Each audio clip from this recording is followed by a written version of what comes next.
राम जैसा मर्यादा पुरुषोत्तम, ये नोबल ग्रेट लोगों का भला करने वाला पुरुष शायद दुनिया में और कोई पैदा नहीं हुआ। वो सूर्यवंश या कहिए इक्ष्वाकु वंश के 64वें राजा। तो वाल्मीकि जी ने जब रामायण की रचना की उनके जीवन काल में की और उसको दुनिया तक श्रुति स्मृति परंपरा से लवकुश ने पहुंचाया। So this is one of the most scientific evidence कि हाँ यार वो जो लिखा गया था वो 1000% करेक्ट था। नासा के अकॉर्डिंग 7000 साल पहले कहते अगर 7000 साल पहले ये सी लेवल 3 मीटर नीचे था जहाँ पे इसके कई पोर्शंस हैं। आज का पॉडकास्ट एक बहुत ही स्पेशल पॉडकास्ट है क्योंकि आज हम जिस टॉपिक पे बात करने जा रहे हैं वो एक किसी इंडिविजुअल ही नहीं बल्कि इस कंट्री के हर एक इंसान के लिए बहुत ही स्पेशल और इम्पोर्टेंट टॉपिक है। आज मैं जिन लोगों के साथ पॉडकास्ट होस्ट कर रहा हूँ ये बहुत ही डेकोरेटेड पब्लिक सर्वेंट्स हैं। मेरे साथ सबसे पहले जो मेरे को होस्ट हैं वो है professor Hardayal, who is a very well known author and has also been the chief income tax commissioner and ombudsman.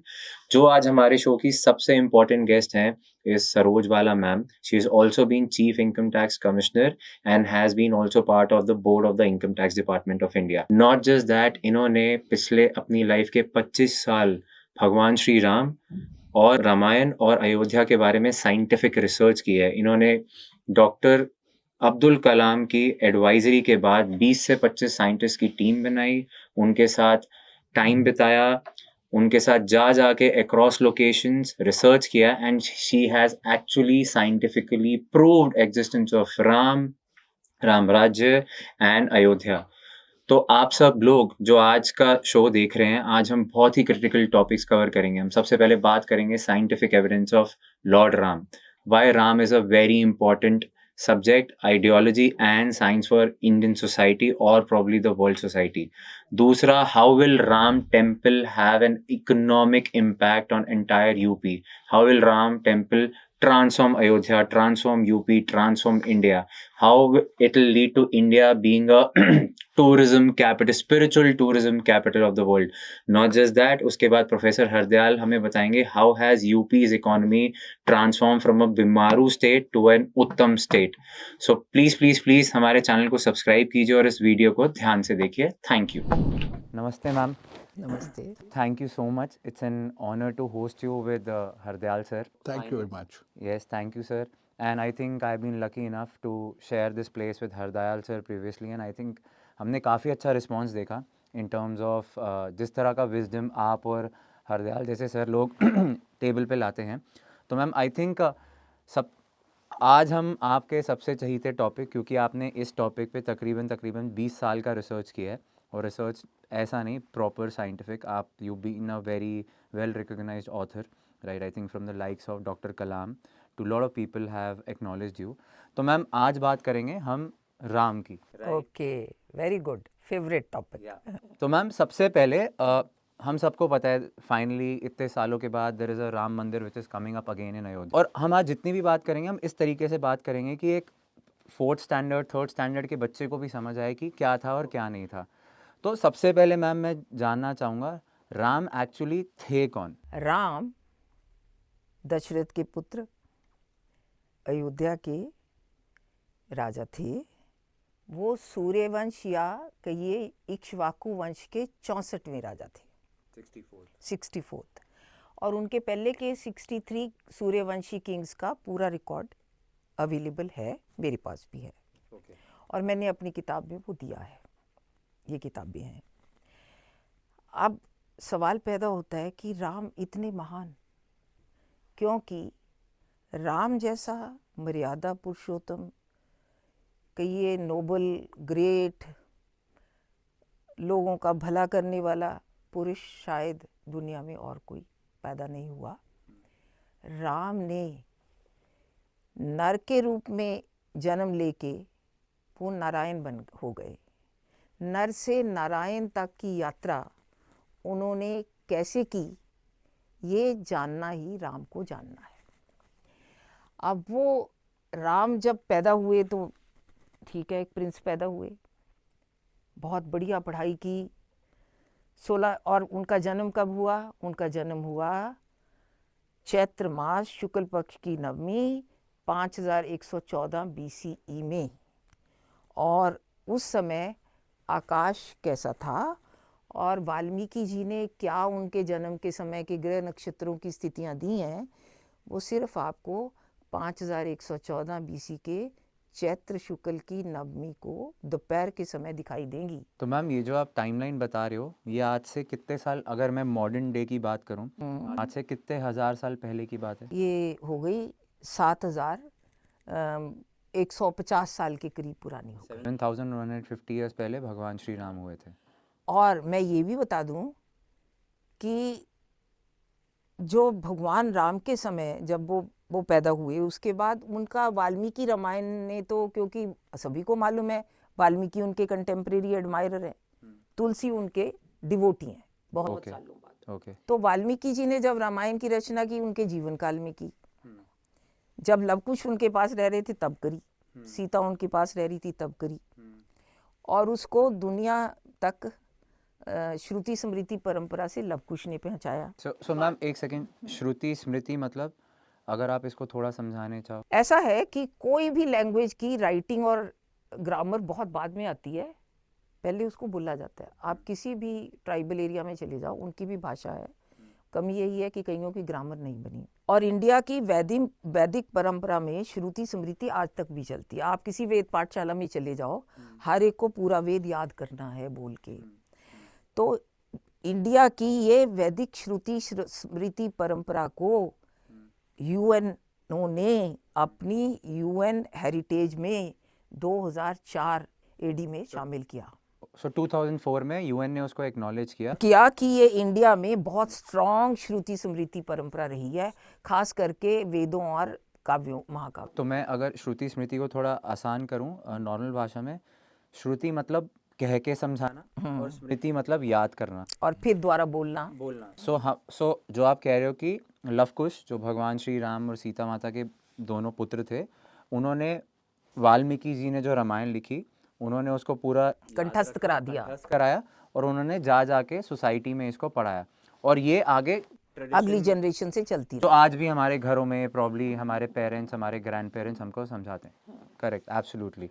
फिर कभी इसको राइटिंग में रिड्यूस किया गया, और आपको मालूम है कि प्रेस तो 1550 में आई है, 1550। उससे पहले तो हाथ से लिखना पड़ता था। बिल्कुल।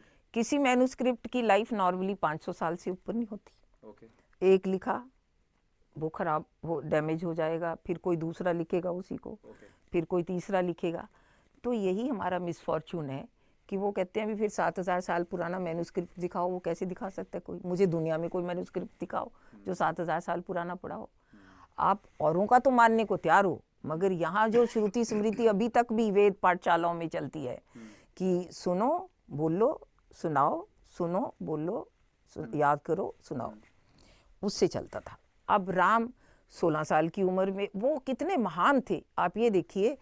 जीवन का कोई ऐसा क्षेत्र नहीं है जिसमें राम ने आइडियल एग्जाम्पल नहीं दिया, और उस एग्जाम्पल को आज तक कोई बीट नहीं कर। Can you elaborate a little bit further, Sarojji, about how was Lord Ram so exemplary that he is influencing people even till today? Yes, very correct question. Because Ram ने कोई जीवन का एस्पेक्ट छोड़ा ही नहीं जिसमें दुनिया की बेस्ट मर्यादा का पालन ना किया हो। 16 साल की उम्र में विश्वामित्र लेने आ गए, और राम को जरा सी आज्ञा मिली, वो छोड़ के महल वनों में चले गए, और विश्वामित्र के साथ उनका यज्ञ करवाया और राक्षसों को मारा 10 दिन के अंदर। 10 दिन के फिर विश्वामित्र जी ने कहा कि चलो भाई गुरु जी की से अब देखिए, विश्वामित्र को उन्होंने गुरु मान लिया। अब गुरु जी आप अब आज्ञा दीजिए, क्या है? वो कहते चलो अब मिथिला चलते हैं, वहाँ से इनविटेशन आया, उनके साथ चल दिए। मिथिला चले गए तो उन्होंने शिव धनुष तोड़ दिया और सीता से शादी हो गई। सीता से शादी हो गई, उनके भाइयों की भी वहीं शादी हो गई, और वापस आ गए अयोध्या। अयोध्या में आ गए तो फिर उन्होंने 9 वर्ष तक एज प्रिंस सीता के साथ, चारों भाई चारों बधुएं बहुत बढ़िया तरीके से रही। मैंने भारत के तरह तरह के हिस्से देखे हैं, कैके प्रदेश में भी, उसमें भी, जहाँ लोगों ने मेमोरी रखी है कि चारों भाई चारों वधुओं समेत वहाँ आए। अनंतनाग में भी एक ऐसा मंदिर है। ओके। तो फिर आप देखिए कि 25वें जन्मदिन से पहले राजा दशरथ ने सोचा कि अब मेरी बूढ़ा हो रहा हूँ मैं, राम को युवराज डिक्लेयर कर देता हूँ। मगर उस समय इतनी डेमोक्रेसी थी कि राजा दशरथ कहते ये बिना असेंबली बुलाए उनकी अप्रूवल के तो मैं कर नहीं सकता। Okay, interesting. तो उन्होंने पूरी असेंबली बुलाई और उनके 8 मंत्री तो थे ही, उनकी राय से चलता था सब। और पूरी असेंबली खुश हो गई कि हम तो बहुत प्रसन्न हो जाएंगे, आप राम को राजा ही कहते थे क्योंकि प्रैक्टिकली युवराज रन करता था फिर जब डिक्लेयर हो जाता था। तो राम को राजा बनाने के लिए डिक्लेयर हो गया और कहा भी 24 घंटे अब आप ये तपस्या करिए अपनी पत्नी से के साथ। देखो प्राचीन भारत में उस समय भी राम के साथ सीता का तपस्या करना और राज तिलक के लिए बैठना जरूरी था।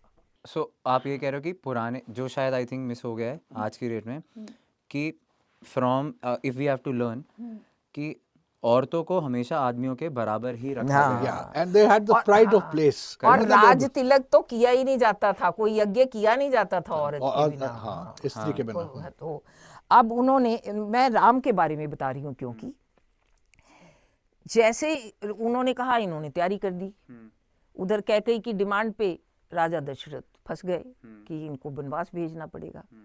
मगर देखो राम की महानता देखो। अरे पिता दुखी हो रहे हैं, अरे दुखी क्यों हो रही हो, मेरे को क्या फर्क पड़ता है, राज्य भी वैसा ही मानूंगा, मेरे पिता ने तो मुझे आप वनवास का राज दे रहे हो, मैं जाऊंगा खुशी से। ये राम कहते हैं।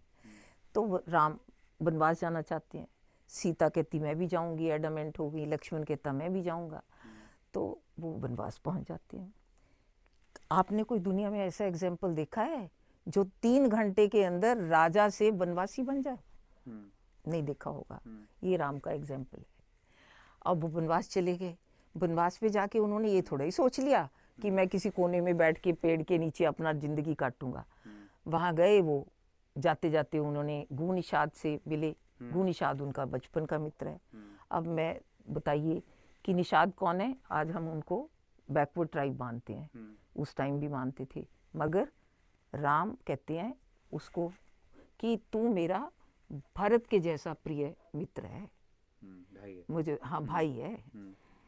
तो उसके बाद वो चले जाते हैं भारद्वाज आश्रम से होते हुए वाल्मीकि आश्रम में पहुंच जाते हैं। वाल्मीकि कौन है? वाल्मीकि को भी बैकवर्ड क्लास, आज भी बैकवर्ड कास्ट बोला जाता है, लोअर कास्ट का मानते हैं। वो वाल्मीकि के पास जाते हैं। वो राम जिनको लोग कहते हैं मनुवादी हैं, ब्राह्मणवादी हैं, वो देखो किनके पास जा रहे हैं। वाल्मीकि के आज्ञा पाके वाल्मीकि की बगल में वो अपनी कुटिया बनाते हैं। फिर सब समझते हैं वहाँ कि वनों का क्या सिस्टम है। उनको पता चलता है कि यहाँ पे हमारे तपस्वी बहुत दुखी रह रहे हैं। तपस्या करना एंशिएंट टाइम्स में एक नॉर्मल वो था। ये ऋषि वहीं पे बैठ के पढ़ लिख के, क्योंकि तब प्रेसें तो है नहीं थी, इस तरह के स्कूल कॉलेज नहीं थी, गुरु आश्रम भी वनों में होते थे। तो राम अब देखते हैं कि वनों में लोगों की तकलीफ क्या है। वो हमेशा ये देखते थे तकलीफ क्या है, मैं उस तकलीफ को कैसे दूर करूं। अब उनका एक ही मेन पर्पस था हर एक से पूछने का। तो फिर उनको बताया जाता है कि भी लंका के राजा में एक राक्षस राजा रावण है, उसके रिश्तेदार, उसके मंत्री, उसके दोस्त मित्र पूरे भारत में फैल के जो भारतीय नोबल लोग हैं उनको टॉर्चर कर रहे हैं।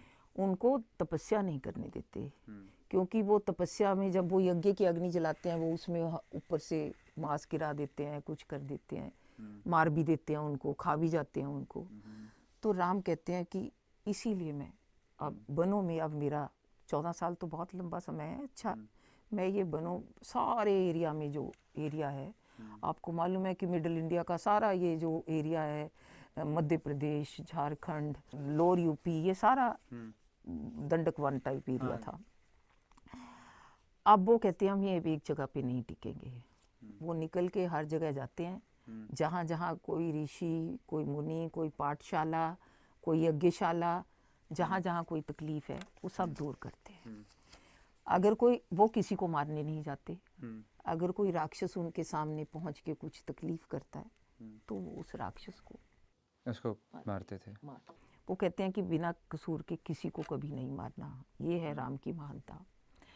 अब वो 10 साल तक पूरे एरिया में घूमते घुमाते सभी अच्छी तरह लोग खुश प्रसन्न जब रहने लग जाते हैं, सब पाठशालाएं, गुरु आश्रम, यज्ञशालाएं, ऋषि सब सुखी हो जाते हैं, तो वो फिर अगस्त्य मुनि के पास पहुंचते हैं। देखिए, हम लोगों को ये मालूम ही नहीं है कि अगस्त्य मुनि कौन थे। अगस्त्य मुनि तो वैज्ञानिक थे।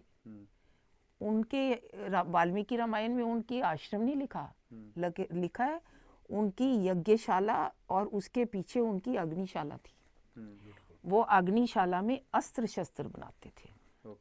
ये जो ये बांध, तरह तरह के बांध स्पेशल इनके पास थे। हाँ, उनकी आज की तरह फैक्ट्री प्रोडक्शन नहीं होती थी, मगर ऋषियों के दिमाग तो थे। They were scientists. वो तो दे वर साइंटिस्ट, एंड वो तपस्या कर करके अपनी और बढ़ाते रहते थे। वहाँ पे अगस्त्य मुनि से उनको तरह तरह के वेपन मिले, जैसे पहले विश्वामित्र से मिले। उन वेपन्स को यूज करके भी उन्होंने क्या किया, उन्होंने कितना बड़ा, अब वहाँ रहने लग गए। वो तो किसी को तंग करने नहीं जा रहे, वो तो चुपचाप अपनी पंचवटी में रह रहे हैं। और फिर एक दिन वहाँ शूर्पणखा आ जाती है। शूर्पणखा कहती है कि आप मेरे से शादी करो। वो कहते हैं भाई मैं तो शादीशुदा हूँ, मेरी पत्नी बैठी है। शूर्पणखा ने सोचा कि अगर मैं इसको मार देती हूँ तो शायद ये मेरे से शादी कर लेंगे। वो भाग के उनको शूर्पणखा सीता को झपटने के लिए जाती है, तो भी राम उसको मारने का ऑर्डर नहीं देते। तो लक्ष्मण उसका नाक काट देते हैं और उसको भेज देते हैं, ताकि वो कुरूप हो जाए, वो इस तरह के जाके वो ना करे, जिंदत रहती है।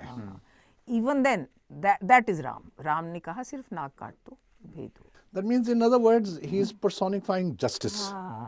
एवरीवेयर। एंड पंचवटी में जाने से पहले वो किसे मिलते हैं, गीधराज। वो उसको उस टाइम तक, जो आज से 7-8 हज़ार साल पहले तक, कुछ इस तरह के हाफ मानव और हाफ पशु फेस्ड लोग थे।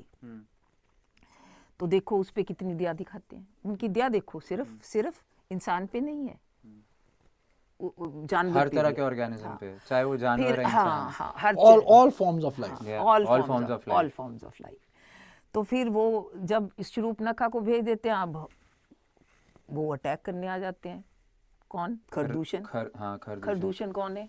रावण खरदूषण रावण के रिप्रेजेंटेटिव है, हाँ। और रावण की माँ की बहन के बेटे हैं। हाँ। और वो यहाँ अत्याचार करके ही रहते हैं। ये चारों तरफ जो अत्याचारी फैलाए हुए थे, वो खरदूषण की उस पे बैठे थे। अच्छा। शय पे। तो वो अटैक करने आते हैं। तो राम लक्ष्मण को कहते हैं सीता को तुम ले जाओ, मैं अकेला इनको फेस करूंगा। वो अटैक करने आ जाते हैं।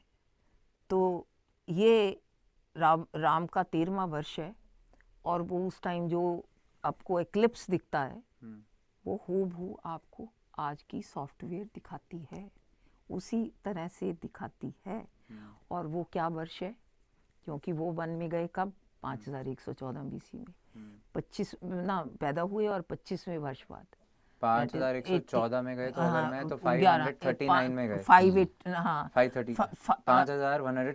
BC में 5089। अच्छा 5089 हाँ, ओके। 5089 से अब ये घट के 5077 आ गया। 13वां साल। 13वें साल की पौष मास में उसी अमावस्या को सूर्य ग्रहण आपको दिखाई देगी, हर सॉफ्टवेयर जो वाल्मीकि रामायण ने लिखा है। अब राम अकेले, आप कहोगे जी ये 14,000 राक्षसों का अकेले कैसे? वहाँ ये भी डिस्क्राइब किया है कि उनके पास अस्त्र क्या था। उनके पास जो अस्त्र था उसका नाम था मोहन अस्त्र। मोहन अस्त्र। वो क्या मोहन अस्त्र था? वो क्या चीज? जो उन्होंने उसमें, उस अस्त्र में ये था कि जैसे उसको चलाओ, उसमें 10 और निकलेंगे, 10 में 10 और निकलेंगे, 100 हो जाएंगे, 100 के मल्टीप्लाई होते जाएंगे। और वो मोहन क्यों था? क्योंकि वो जब वो दुश्मन की फौज पे जाके लगेंगे तो वो कंफ्यूज हो जाएंगे कि ये इतने, हाँ, वो सोचेंगे कि ये जो सामने खड़ा है ये मार रहा है शायद मुझे, क्योंकि उसको मारने वाला तो अब नहीं रहा, वो तो सम्मोहन उसने- हो गया मतलब एक उसमें तरीके से। एक किस्म का कैमोफ्लाज भी था। हाँ, वो आपस में लड़ने लग जाएंगे, तूने मेरे को मारा, मर जाएंगे। तो इस तरह से राम ने फिर खरदूषण के साथ ऑफ कोर्स बड़ा तीखा युद्ध होता है, पर वो जीत जाते हैं। राम की चोटें लगती हैं, बहुत लगती हैं, ये नहीं है कि चोट कोई नहीं लगी। वाल्मीकि रामायण के क्योंकि राम तो पुरुष रूप में ही थे ना, थे तो वो मानव रूप में ही, करेक्ट, वो राम को तो मालूम भी नहीं था कि उनमें कोई दैवी शक्ति है। हाँ। वो तो जब भी कहते थे, देखो भाई मुझे कुछ नहीं पता, मैं तो दशरथ का बेटा राम हूँ, है ना, मैं तो कौशल्या माता का बेटा राम हूँ। तो अब राम ने वहां भी उनको मारने के बाद उनका कोई राज्य पाठ लेने की कोशिश नहीं की। देखो राम की महानता, सेल्फलेस थे। हाँ सेल्फलेस। एक होता है भी जाके, अच्छा भी लक्ष्मण तो है साथ में, उसको तो नहीं वनवास मिला हुआ, मैं इसको राजा बना देता हूँ ना, वो राक्षस मरे जाए और अपने जो हिंदुस्तानी आजाद हो गए, भारतवासी आजाद हो गए, क्योंकि उनके ऊपर राज आके कौन कर रहा था, रावण के, हाँ, राक्षस, करेक्ट। तो अब वहां से पीछे पता ही है कि मतलब जरा सा भी स्वार्थ नहीं था। Selfless man. जरा सा भी स्वार्थ नहीं था। अब उसके बाद आपको मालूम है कि रावण ने वो मारीच को फुसला के मामा सीता, मारीच थे उनके, हाँ, वो भी सारे रावण के रिश्तेदार हिंदुस्तान को कंट्रोल करना चाहते कंट्रोल कर रहे थे, कंट्रोल क्या, टेरोराइज कर रहे थे और टॉर्चर कर रहे थे। तो अब राम आगे निकलते हैं, तो वो मारीच सीता का माना जाता है कि ये हेर सोने के हिरन वाली स्टोरी जो थी। राम सोचते हैं कि वो क्या, अच्छा अगर राक्षस, लक्ष्मण ने कहा कि ये राक्षस रूप बना क्या हो सकता है, वो कहते तो राक्षस होगा, मारा जाएगा, नहीं तो मैं ले आऊंगा अगर हिरन हुआ। चल पड़ते हैं, आप पता है हमें भी, रावण सीता को उठा के ले जाते हैं। यहाँ देखिए राम का मानव रूप, जब राम वापस आते हैं कुटिया में और सीता नहीं है, तो वही राम किसी भी इंसान की तरह कैसा विलाप करते हैं कि वो लक्ष्मण को कहते हैं कि तू जा अयोध्या, मैं नहीं जाऊंगा, मैं अयोध्या जाके अपना ये चेहरा दिखाने वाला नहीं। अयोध्या वासी कहेंगे जो अपनी पत्नी की रक्षा नहीं कर सका वो हमारी क्या रक्षा करेगा, ये राम कहते मेरे से जो हुआ मैं करूंगा, नहीं तो मैं चाहे मगर हाँ कुछ भी कर लूं, मगर मैं अयोध्या वालों को अपना चेहरा नहीं दिखाऊंगा। इससे ये देखो कितना आदर्श थे तो इंसान, और दिल भी टूटता था, हार्ट ब्रेक भी होता था, कितना एग्जेम्पलरी कॉन्डक्ट है, कितना वो, और रोते कितना है बताया उसमें। वाल्मीकि तो उस टाइम लक्ष्मण उनको सहारा देते हैं, क्योंकि वाल्मीकि तो उनके कंटेम्प्रेरी एडमायरर हैं, वो तो सच लिख रहे हैं। तुलसी उनके डिवोटी हैं, डिवोटी नहीं देख सकता कि वो कहे मेरा भगवान रो रहा है, ये फर्क है ना। तो फिर ये राम उनकी सर्च में चले जाते हैं। सर्च में देखो राम का हर जगह कंडक्ट देखो, भीलनी के पास जाते हैं, उसके घर जाते हैं, है ना, और उसका भोग जो शबरी के जो बेर थे, शबरी कौन थी, भील। अब कहाँ जा रहे हैं राम, लोग कहते हैं कि जो वो तो मनुवादी थे, मनुवादी कहाँ से आगे, राम तो भीलनी के घर जाके उसके झूठे बेर खाते हैं। तो मैम बहुत लोगों को ना मनुवादी का मतलब नहीं पता होगा, तो अगर आप लोगों को बता पाओगे राम के बारे में जो मनुवाद वाला मिथ है ये क्या है? हाँ, क्योंकि राम की जो मैंने शुरू में बताया कि वो 64 में राजा थे, वो मनु से शुरू हो रहा है। मनु पहले है, इस जो होलोसीन है ना, करंट होलोसीन, ये अब इंटरनेशनली एक्सेप्टेड है, नूतन युग कह दो, होलोसीन कह दो, कि ये 11,700 वर्ष पहले शुरू हुआ था। मतलब बर्फ, आइस एज खत्म हुई, बर्फ पिघलनी शुरू हुई, नदियां बहीं, सृष्टि फैलने लगी। तो वो मनु का बेटा था इक्ष्वाकु, और इक्ष्वाकु वंशज थे, राम थे। मनु तो एक वो इसलिए उनको कह देते हैं भी उसी के वंशज है ना, मनुवादी। मनुवादी अब किसको कहने शुरू हो गए, क्योंकि उस वंश में राजा भी हैं, उस वंश में ब्राह्मण भी हैं, उस वंश में क्षत्रिय भी हैं। ये जाति से नहीं था, पैदाइश से नहीं था। उनके जो लोग हैं वो जैसे जैसे उनकी गुण थे उसी तरह। जेनेटिक स्टडी भी इंडिया में ये कहती है कि ब्राह्मणों के, क्षत्रियों के, वैश्यों के, इवन शूद्रों के, सबके जीन्स मिलते हैं। So just to make it simpler, आज की डेट में जैसे हम जाति के नाम पे बहुत भेदभाव चल रहा है या सोसाइटी डिवाइडेड है, पहले जाति was an attribute to the kind of profession and education level. That's right. So somebody, sir, probably you can correct me, who's doing a lot of research, who's read all the scriptures, is more like a scientist. He was considered to be Brahman. Or like a professor in a Professor, college. an educationist, or so in today's date, religious spiritual Yeah. Ceremonies so professor अगर मैं उसको पढ़ाना modern day में लाऊं, आज इसरो में जो लोग काम कर रहे हैं, बाबा एटॉमिक रिसर्च सेंटर में जो काम कर रहे हैं, अगर ये लोग उस जमाने में होते, इन तो सबको ये ब्राह्मण किया जाता। ब्राह्मण या ऋषि कहा जाता correct. Then there were people who were the ruling class, ruling as in जो प्रॉब्ली राज्य संभाल रहे थे, who were taking care of the borders, वो सब आपके क्षत्रिय हो गए. एंड मगर कोई क्षत्रिय किसी भी ब्राह्मण या मतलब प्रोफेसर या ऋषि की सलाह या एडवाइस के बिना काम नहीं करता. हाँ, raja was not allowed to act without advice from. So that's how इतना डीप था. सो मनुवाद एक तरीके से ये हो गया कि लोग बोलते हैं कि राम भी बड़े जाति पे भेदभाव करते थे, which was not like that. तो ma'am coming back to Shabari वाला पॉइंट, उन्होंने शबरी जो एक भील थी, जिनको शायद आज की डेट में हम बोलते हैं कि ये भील एक पिछड़ी जाति में भी है, उन्होंने उनके झूठे बेर खाए. इतना प्यार था उस उनमें कि उन्होंने ये शी एंश्योर्ड कि उसका प्यार देखा. देखा. उसने जब कहा प्यार से, किसी ने इसकी सिमिली ये दी, तो किसी ने कहा ये क्या अच्छी बात है कि झूठे बेर खा लिए, है ना.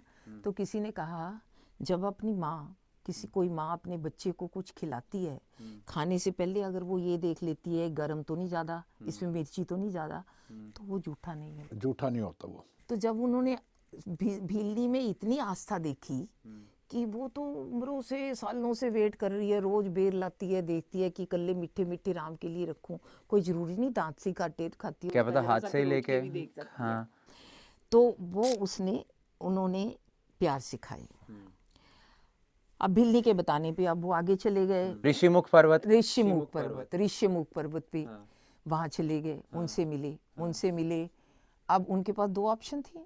वो तो सीता को ढूंढ रहे हैं और चाहते हैं जल्दी से जल्दी सीता मिल जाए. साउथ को वो इसीलिए गए हैं क्योंकि उनको गीधराज ने बोल दिया था कि एक रावण आया, और ये भी बोला गीधराज ने, और वो उसके पास एक उड़न तस्तरी थी, विमान था, वो सीता को जबरदस्ती साउथ की तरफ. गीधराज आप जटायु जी की जटायु बात कर की रहे हो. बात कर अच्छा, ठीक है. तो जटायु जो है वो कहता है कि साउथ की तरफ ले गए, इसलिए वो जा रहे हैं. अब साउथ में जाके देखो इस राम का कमाल, कि अब उनके पास ऑप्शन है कि जल्दी से जल्दी मैं अपनी पत्नी को प्राप्त वापस कर सकता हूँ. सारी दुनिया को पता था कि बाली सबसे ज्यादा पावरफुल है. बाली रावण को 2 बार हरा चुका था, ये दुनिया को पता था. मगर अब उन्होंने सोचा कि मैं किसका साथ दूं. उन्होंने सोचा ना, मैं सुग्रीव का साथ दूंगा, क्योंकि सुग्रीव विक्टिमाइज्ड है, उसको बाली ने निकाल दिया, उसका सगा भाई है, और सबसे बड़ा पाप किया है कि उसकी पत्नी को जबरदस्ती रख लिया. तो अब राम सुग्रीव के साथ लग जाते हैं और बाली का वध कर देते हैं. बाली मरने से पहले उनसे पूछता है, मैंने आपका क्या बुरा किया? मैंने तो सुना था आप बड़ी न्यायवादी हो, आपने क्यों मुझे मारा? तो राम कहते हैं, देख, पहले तो अपने भाई को इस तरह निकाल देना जंगलों में, फिर उस भाई की पत्नी को अपने पास जबरदस्ती अपनी पत्नी बनाना, ये सबसे बड़ा पाप है, धर्म के बिल्कुल विरुद्ध है. धर्म के बिल्कुल विरुद्ध है. और सबसे महत्वपूर्ण बात वाल्मीकि रामायण में जो वहां लिखी गई है वो ये है कि देखो, एक सूर्यवंशी राजा हैं जो इस पूरी धरती में धर्म स्थापित करने का जिम्मा उनको मिला हुआ है. तो बाकी सब लोग रह रहे हैं अपना अपना, जहां भी अधर्म होगा वहां जाके उस अधर्म को दूर करना हमारा ड्यूटी है. इस टाइम सूर्यवंशी महाराजा जो है वो भरत है, और मैं उसका रिप्रेजेंटेटिव. और मैं कोई अधर्म नहीं सहूंगा, जब मेरे सामने आ गया मैंने इसलिए तुम्हें. और कभी ऐसा नहीं होगा कि और भरत खुद, जबकि इनकी चरण पादुकाएं रख के राज्य चला रहे थे, और ऐसा कभी नहीं होगा कि भरत ने इनको इंस्ट्रक्ट किया होगा. हाँ, ना वो तो इंस्ट्रक्ट करने की जरूरत नहीं है. वो कहते हैं ये हमारा धर्म है, हम सूर्यवंशी हैं, उस राजवंश को बिलोंग करते हैं, तो हमारा धर्म है कि हम अधर्म नहीं होने देंगे सामने आके, तो इसलिए मार देते हैं. देखिए, इतनी बड़ी किष्किंधा, उसको मार दिया, उसके बाद उन्होंने राज्य तो नहीं लिया ना, जाके लक्ष्मण को राजा नहीं बनाया, नहीं बनाया.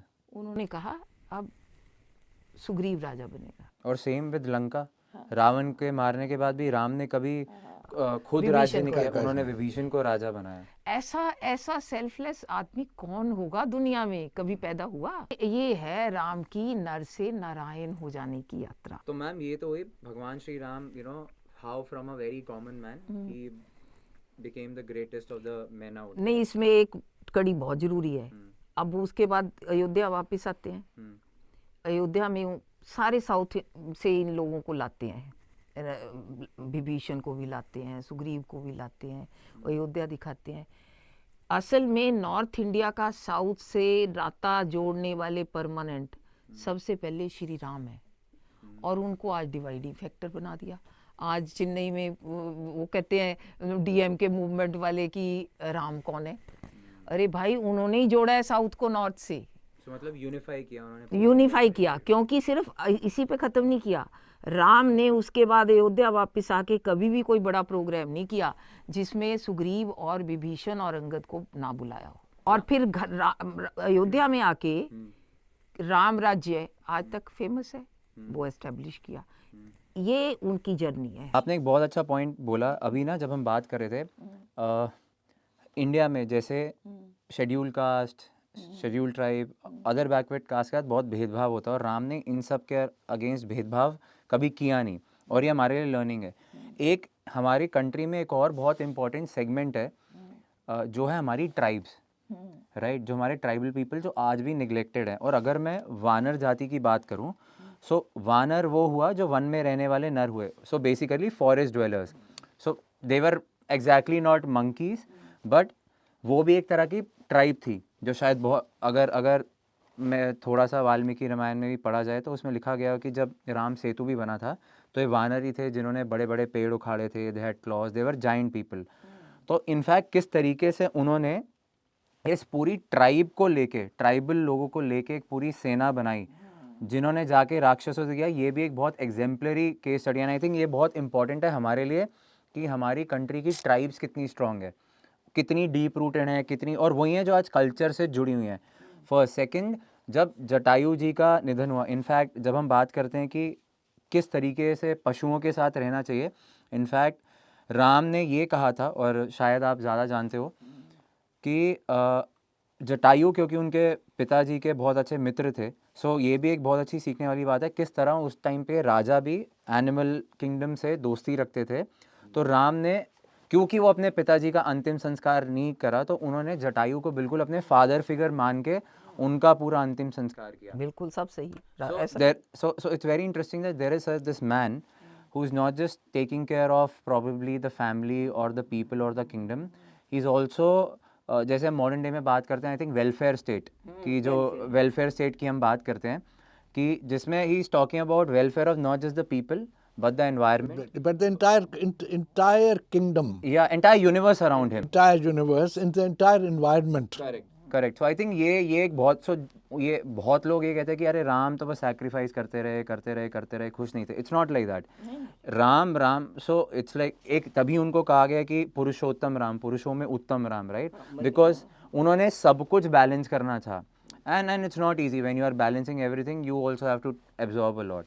Interesting ma'am. And I think यहाँ एक छोटी सी करेक्शन कर दूं, भारत में एक बहुत ही डेडली और डेंजरस कॉन्सेप्ट इंट्रोड्यूस कर दिया जिसमें वनवासियों को, सब वनवासियों को आदिवासी बोल दिया। और लेफ्टिस्ट आइडियोलॉजी ने इतना झूठ देख दाख के जानबूझ के फैलाया कि इंडिया में रहने वाले तो वो जंगली सभ्य आदिवासी थे, और ये जो बाकी सब ब्राह्मण बनिया क्षत्रिय ये तो बाहर से आए आर्यन कहीं से, वो भी 1500 BC में। अरे भाई, पिछले 9000 साल से भारत क्या कर रहा था फिर? Quite right. नेचर कैसे आपके अगेंस्ट डिस्क्रिमिनेट कर सकती है? जहाँ गंगा, सिंधु और सरस्वती के नदी सिस्टम चल रहे हैं, जहाँ इतनी उपजाऊ धरती है, वहाँ सबसे पहले सभ्यता आएगी कि सबसे बाद में आएगी? करेक्ट। और सभ्यता इक्वेटर से नॉर्थ की चलेगी, पोल की तरफ चलेगी कि उल्टा चलेगी? ये बिल्कुल एनर्जी ट्रांसमिशन वाला लॉजिक हो गया, राइट? कहाँ एनर्जी कहाँ से कहाँ फ्लो करती है, राइट? सो प्रोबेबली भारतवर्ष, और ये स्पिरिचुअल नहीं मैम, अगर साइंस में, सो India has been a source of energy. So that's what they say कि lot of people say कि अब इंडिया में एनर्जी घूम के पूरा चक्कर लगा के वापस इंडिया में आ रही है इतने सालों बाद. उस पर हम अभी प्रॉब्ली सर से भी बात करेंगे हाँ बिल्कुल. कि किस तरीके से रिफॉर्म हो रहा है, सोसाइटी पूरा चेंज हो रहा है. मैम आई थिंक आपने कुछ एविडेंसेस पास में दिए हुए हैं in terms of NASA, Ram and Ramayana, right? तो थोड़े से साइंटिफिक एविडेंस जो आई एम श्योर आपकी बुक बहुत लोगों ने अभी नहीं पढ़ी होगी, and I would want them to read these books. तो थोड़े साइंटिफिक एविडेंसेस हैं राम के बारे में, रामायण के बारे में, जो आप बता पाओ. मैंने अपने जीवन के 15 साल वाल्मीकि रामायण को लेके उसके एक एक पार्ट के साथ साइंटिफिक एविडेंस को कंपेयर किया है. साइंटिफिक एविडेंस की ऑब्वियसली क्रिएटर मैं नहीं हो सकती, वो पहले उन डिपार्टमेंटों के पास है. मैंने institute of scientific research on Vedas float करा, नॉर्थ इंडिया चैप्टर, और उसमें एडवाइज़र लिए, बेस्ट ऑफ एडवाइजर्स, आर्कियोलॉजी से, इसरो से, जियोलॉजी से, ओशियनोग्राफी से, पैलियोबॉटनी से, इन सभी को लेके, जेनेटिक्स से. इधर मैं रामायण रखती थी, वाल्मीकि रामायण, और इधर वो साइंटिस्ट जो सब है उनसे इनपुट लेती थी. मैंने सबसे पहले जो काम किया वो किया जो एपीजे कलाम जी ने मुझे कहा. उन्होंने मुझे ये कहा कि देखो बहुत दुर्भाग्य है भारत का कि यहाँ हमारे पास्ट की शेयर्ड मेमोरी नहीं है, ये वर्ड यूज़ करते थे वो. जब तक हमें अपने पास्ट में शेयर्ड प्राइड नहीं आएगा तब तक हमारी रियल यूनिटी नहीं आएगी. रियल यूनिटी तब आएगी जब शेयर्ड प्राइड आ जाएगा. वो कैसे आएगा? क्योंकि अभी तो हमारी हिस्ट्री या लेफ्टिस्ट है या राइटिस्ट है. राइटिस्ट तो कहता है कि ये लाखों साल पुराना है, राम भी लाखों साल पुराने हैं. लेफ्टिस्ट कहता है हम तो 1500 BC में भी जंगली थे. ना वो सही है ना वो सही है, और ये दोनों कहीं मीटिंग पॉइंट बनेगा नहीं. ये मीटिंग पॉइंट तब बनेगा जब कोई बिल्कुल प्योरली साइंटिफिकली इंडिया की एंशिएंट हिस्ट्री लिखेगा. तो उन्होंने मुझे ये कहा कि अगर आप रामायण में जाएंगी आप देखेंगी कि वाल्मीकि ने जगह जगह ग्रहों नक्षत्रों की स्थितियों का वर्णन किया है. अगर आप उन ग्रहों नक्षत्रों की स्थितियां निकाल लें, सही ट्रांसलेशन कर लें, फिर जो नेहरू प्लानिटेरियम या बिरला प्लानिटेरियम में प्लानिटेरियम सॉफ्टवेयर यूज़ होती है वो आप अपने डेस्कटॉप पे भी ले सकती हैं, उसकी वर्जन भी मिलती है. फिर आप डेट निकाल लें, तो वो जो डेट निकलेगी वो इतनी प्रिसाइज होगी कि दिन, महीना, घंटा सब निकल आएगा और उसको कोई चैलेंज नहीं कर पाएगा. और 25,920 साल में वो स्काई व्यू द्वारा रिपीट कर नहीं सकेगा क्योंकि वो साइंटिफिक फैक्ट है. तो सबसे पहले मैंने कहा ठीक है, सबसे पहले प्लानिटेरियम सॉफ्टवेयर ली, वाल्मीकि रामायण में सारे रेफरेंस निकाल लिए, अपने 3 संस्कृत एडवाइज़र से उनकी ट्रांसलेशन बिल्कुल फाइनलाइज. तो आप कह रहे हो वाल्मीकि रामायण में हर डेट सब कुछ और हर प्लैनेट का, स्टार का पोजीशन दिया हुआ है ओकेजन्स पे. राम के जन्म से 2 साल पहले जब यज्ञ हुआ तब दिया. ओके. फिर राम का जन्म हुआ तब तो पूरा ही दिया हुआ है. वो तो बहुत ही मजेदार है. मे बी मैं आपके बुक से वो स्निपेट लेके मैं आप जब नहीं मैं छोटा सा तो यहाँ ये देखिए, ये राम के जन्म का वो स्काई व्यू है जो कि प्लैनेट्स किस पोजीशन पे थे, स्टार्स किस पोजीशन. जैसे इसमें है sun was in Aries and Venus was in Pisces and Saturn was in Libra. ऐसे करके ये सारे के सारे दिए हुए हैं. और cancer was rising on the horizon from east. ऐसे करके इसमें सब दे रखा है. तो अगर सारे के सारे पैरामीटर मिल जाते हैं तो फिर ये 25,920 साल से पहले सेम स्काई व्यू नहीं दिख सकता. वो मैंने अपनी सॉफ्टवेयर से वेरीफाई किया कि सेम स्काई व्यू 5,114 BC से पहले 25,920 साल और अगले दिखाई नहीं देता. सिर्फ एक ही वो दिन है जब ये सारे के सारे स्काई दिखाते हैं. सो अगर इसको मैं सिंप्लीफाई करूं, so as per science, right, कि 25,920 साल बाद स्काई व्यू पूरा चेंज हो जाता है. ये आप नहीं चेंज हो जाता नहीं. जहाँ आज हम सौर मंडल की बात कर रहे हैं तो उसमें जो, और उसके साथ नक्षत्रों की बात कर रहे हैं, हमारे सौर मंडल के आसपास जो नक्षत्र तो बहुत हैं आकाश में, इतने तारे, इतना वो. मैं ये कह रही हूँ कि अगर जब राम पैदा हुए, अगर उस समय सन एरीज में था ओके और मार्स कैप्रिकॉर्नस में था, सैटर्न लिब्रा में था, जुपिटर कैंसर में था और मून पुनर्वासु नक्षत्र के पास था और ईस्ट से राइज कर रही थी कैंसर राशि ओके और चैत्र का मंथ था, शुक्ल पक्ष की नवमी तिथि थी, विच मीन्स कि वो पूर्णिमा की ओर बढ़ रहा था, है ना। चैत्र शुक्ल पक्ष तो वही होता है। तो हूबहू ये स्थिति अगर कोई एक डेट पे दिखाई जाती है तो वो किसी 25,920 साल में एस्ट्रोनॉमर आज का ये कहते हैं वो दिख नहीं सकती। वो क्यों? हाँ उसका कारण ये है कि अर्थ जो है उसका प्रिसेशन होता है, वो प्रिसेशन का साइकिल कंप्लीट होता है जाके 25,920 साल में। तो आज जहाँ सूर्य की स्थिति है वो 25,920 साल तक रिपीट नहीं होगी। नहीं, कल्ले सूर्य की नहीं ना, हाँ उसके सारे साथ ये सारे ले लो, हाँ। सो जो राम की जो तिथि यहाँ पे दी हुई है उनके बर्थ की, वो अगले 25,920 साल तक नहीं रिपीट होगी, पहला। दूसरा, आपने जो वाल्मीकि 5,114 BC निकाल लिया, उससे 25,920 साल पहले भी रिपीट। तो जो वाल्मीकि रामायण में जो पूरी पोजीशन दी हुई है, आपने उस सबको डेट को टाइम को सॉफ्टवेयर में डाला एंड यू सॉ कि वो सेम पोजीशन आई है। So this is one of the most scientific evidence कि हाँ यार वो जो लिखा गया था वो 1000% करेक्ट था। 1000 बिल्कुल। और मैंने सिर्फ अपने आप में नहीं बना दिया ये मुझे सबसे पहले कलाम साहब ने कहा कि राम का जन्म पुनर्वासु नक्षत्र में हुआ और उस समय अर्थ का इक्विनॉक्स पुनर्वासु को पॉइंट कर रहा था। मैं कह रही हूँ ना, प्रिसेशन होता है, तो ये इसके आसपास दिखना चाहिए। सो मैम ये आपने सिंस कहा डॉक्टर APJ अब्दुल कलाम, और मैं यहाँ पे ना एक वो सेक्युलर वर्ड जो आज हम बात करते हैं, हमारी सोसाइटी में काफ़ी डिबेट होता है। सो मैं जानना चाहूँगा, because ideally doctor Kalam was a Muslim, right? And bye the वे, इससे पहले लोग, मेरा किसी धर्म के अगेंस्ट नहीं है। As a Muslim, what was his faith in Ram and the entire science around Ram? He was 100% certain, not 99%, कि राम हुए एंड उन्होंने राम सेतु का निर्माण किया।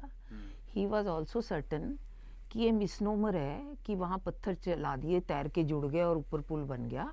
वहाँ तो एक नेचुरल फॉर्मेशन थी, उसके कुछ हिस्से भरे गए। हाँ। और ये हमारी रिसर्च ने अब तो सभी ने प्रूव कर दिया। अभी अर्थ जुड़ी हुई है, सिर्फ 10 मीटर, 3 मीटर से 10 मीटर नीचे है वो अर्थ इंडिया अभी का। ओशन लेवल, हाँ अभी करंट जो ओशन है उसमें वो कहते हैं 11 फुट नीचे करंटली वो पूरा आपको मिल जाएगा।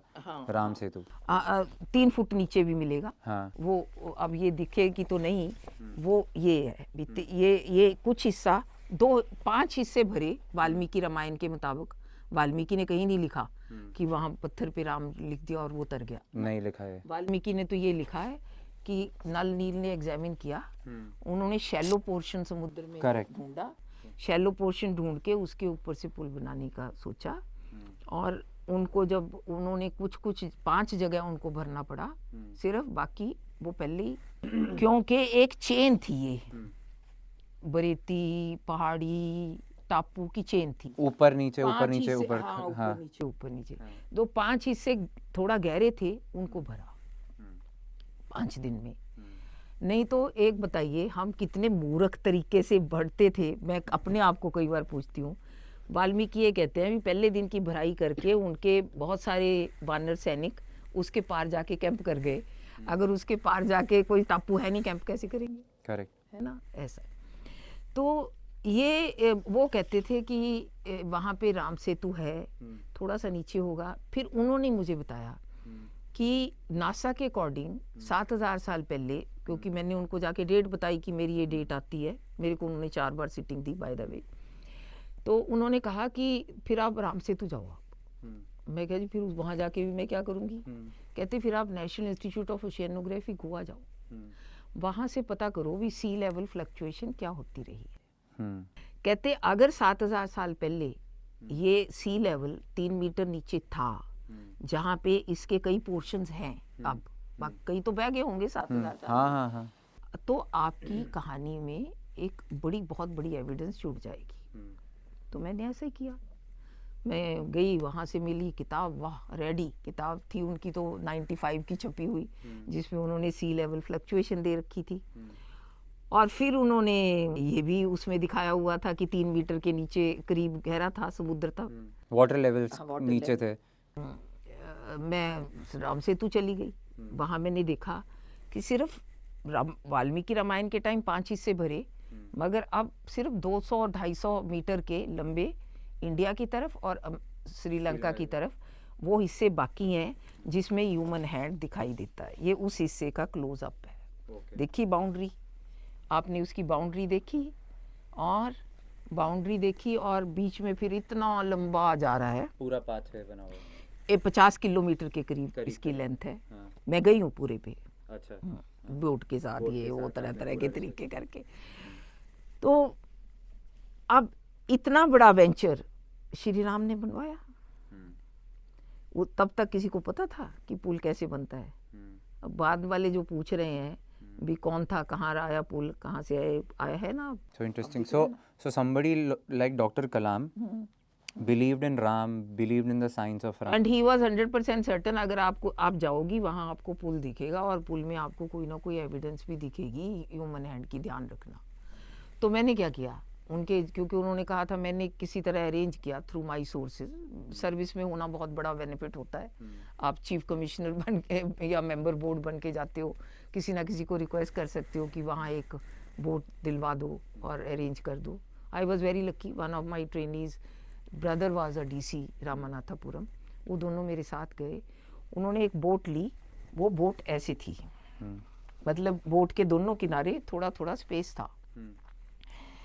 उन्होंने कहा कि आप इस स्पेस पे लेट जाना, हम आपको स्नॉर्कलिंग ग्लास दे देंगे, आप उस स्नॉर्कलिंग ग्लास से उससे नीचे देखते रहना, आपको कहाँ लगता है कि ये फिल्ड अप है, ह्यूमन हैंड है, कहाँ लगता है नेचुरल है। इस तरह से देखा मैंने, बिकॉज मेरे को तैरना नहीं आता था। तो मैं इसके ऊपर लेट गई और ऐसे करके वो कर लिया, स्नॉर्कलिंग ग्लास लगाया। तो स्नॉर्कलिंग ग्लास से आपको सिर्फ 200-250 मीटर तक ये बाउंड्री बाकी है, बाकी सब फिर बरेती पहाड़ी अंदर यहाँ सब हैं, वो चलता है। तो वो कहते यू आर वेरी लकी। अब मैं किसी को कहूँ तो मुझे तो कोई जाने भी नहीं देगा।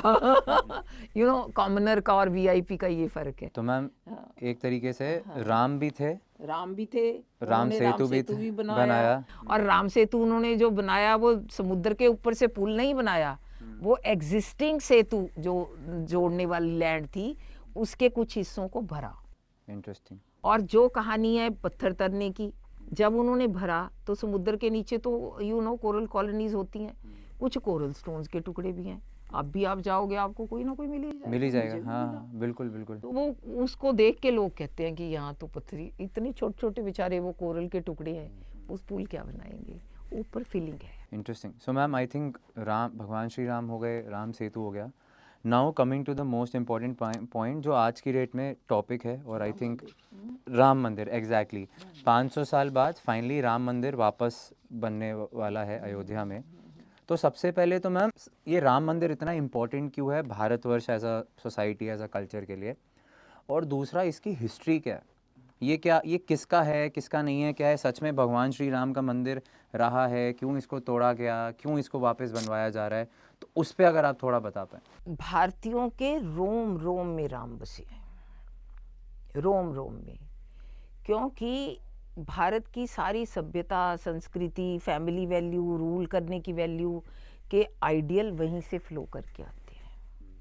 और वो हुए, उनसे वो आइडियल फ्लो हुए, उसका लिटरेचर बहुत पुराना है। As I explained that Shri Ram's time is 7000 years back and there are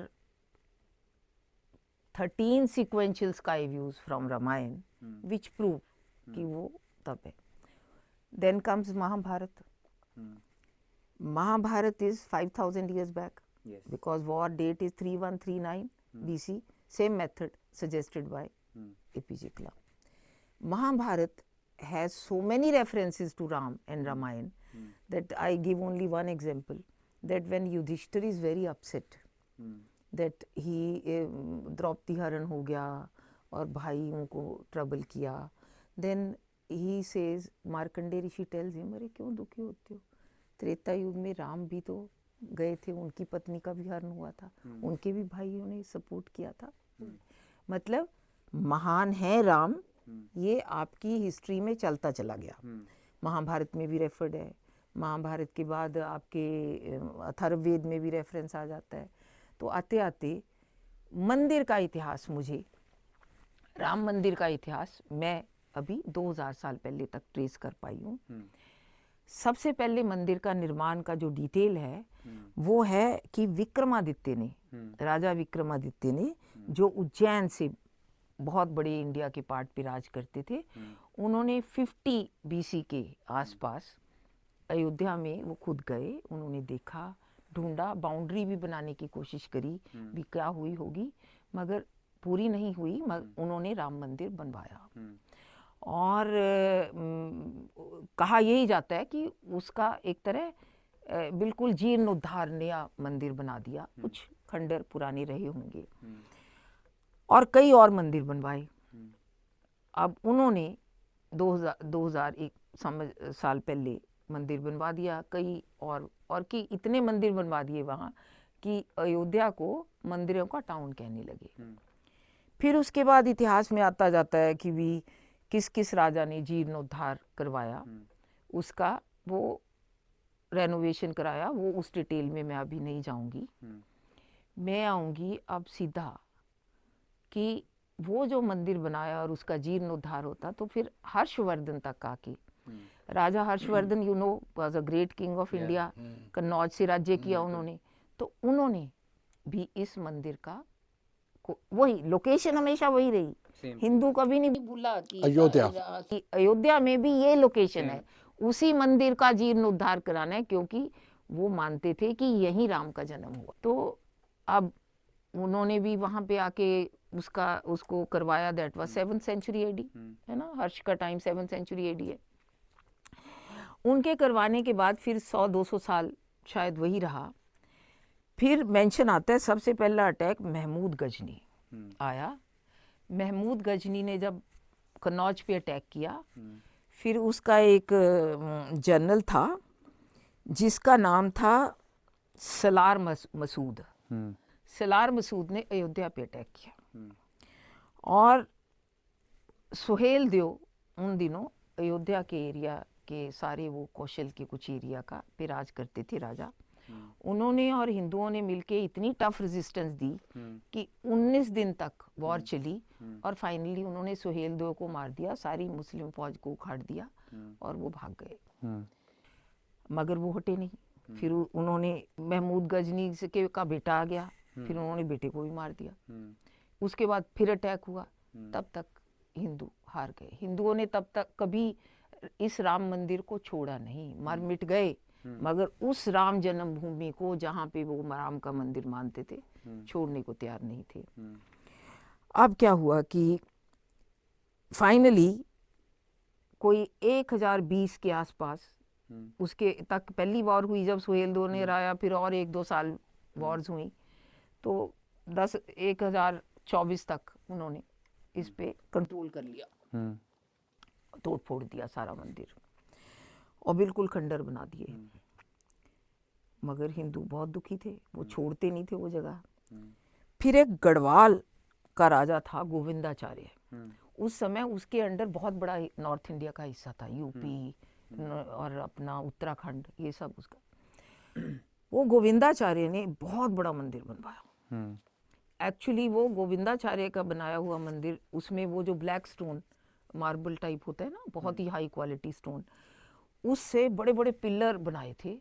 उन पिलरों के नीचे पूरे हिंदू वो ना कार्व कराए थे विद रेड एंड कार्विंग्स वगैरह। अब वो ग्रैंड मंदिर था, मगर तब तक अब मुस्लिम इन्वेडर्स तो शुरू हो गए थे। अब वो अब उसने बनवा दिया, 300-400 साल वो मंदिर बढ़िया इंटैक्ट रहा। फिर 1528 में बाबर ने इंडिया पे अटैक कर दिया। बाबर ने इंडिया पे अटैक कर दिया तो उसने मीर बाकी को भेजा, जो उसका जनरल था, क्योंकि बाहर से ये अटैक करने क्यों आते थे, यू नो ये बताएंगे ये तो कि कहाँ थी इंडिया की इकोनॉमी। इंडिया का जीडीपी वर्ल्ड के जीडीपी का 25% हुआ करता था और ये सोने की चिड़िया कहता था। तभी ये बारी बारी, ये इन्वेडर थोड़ा ही थे, ये तो लुटेरे थे। ये आते थे, अटैक किया, लूट मचाई। उनको पता था भी इंडिया का वेल्थ मंदिरों में है या राजा के महल में है, तो उन दोनों को मारो। ज़्यादातर वेल्थ तो मंदिरों में होता था। टेम्पल्स में, ओके। तो मंदिरों को तोड़ो, वेल्थ ले जाओ, उनको तो एक ही मतलब था। साथ में रिलीजन फैलाना है, ये भी उनका मतलब था। Ideology, कट्टरपंथा ही कि मुस्लिम रिलीजन में ही है कि आप औरों को कन्वर्ट करो।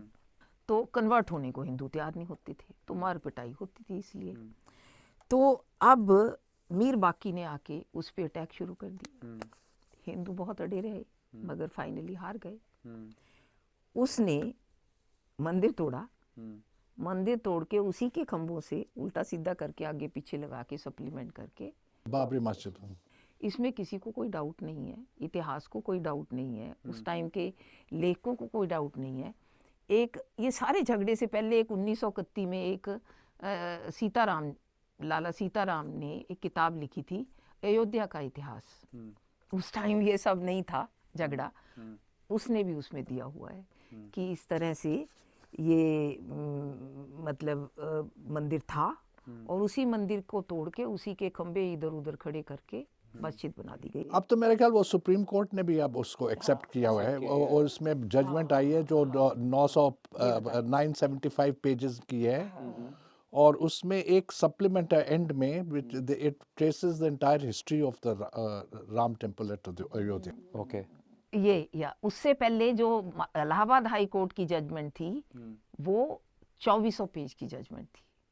उसमें ये सारे के सारे एनेक्चर लगाए, इसलिए हो गया कि उनका एक वॉल्यूम तो सिर्फ एनेक्चर का था कि क्या मंदिर था तब, क्या पिलर के क्या शक्लें थी, बावड़ी में क्या लगा था, अब तो वो देखने को नहीं है।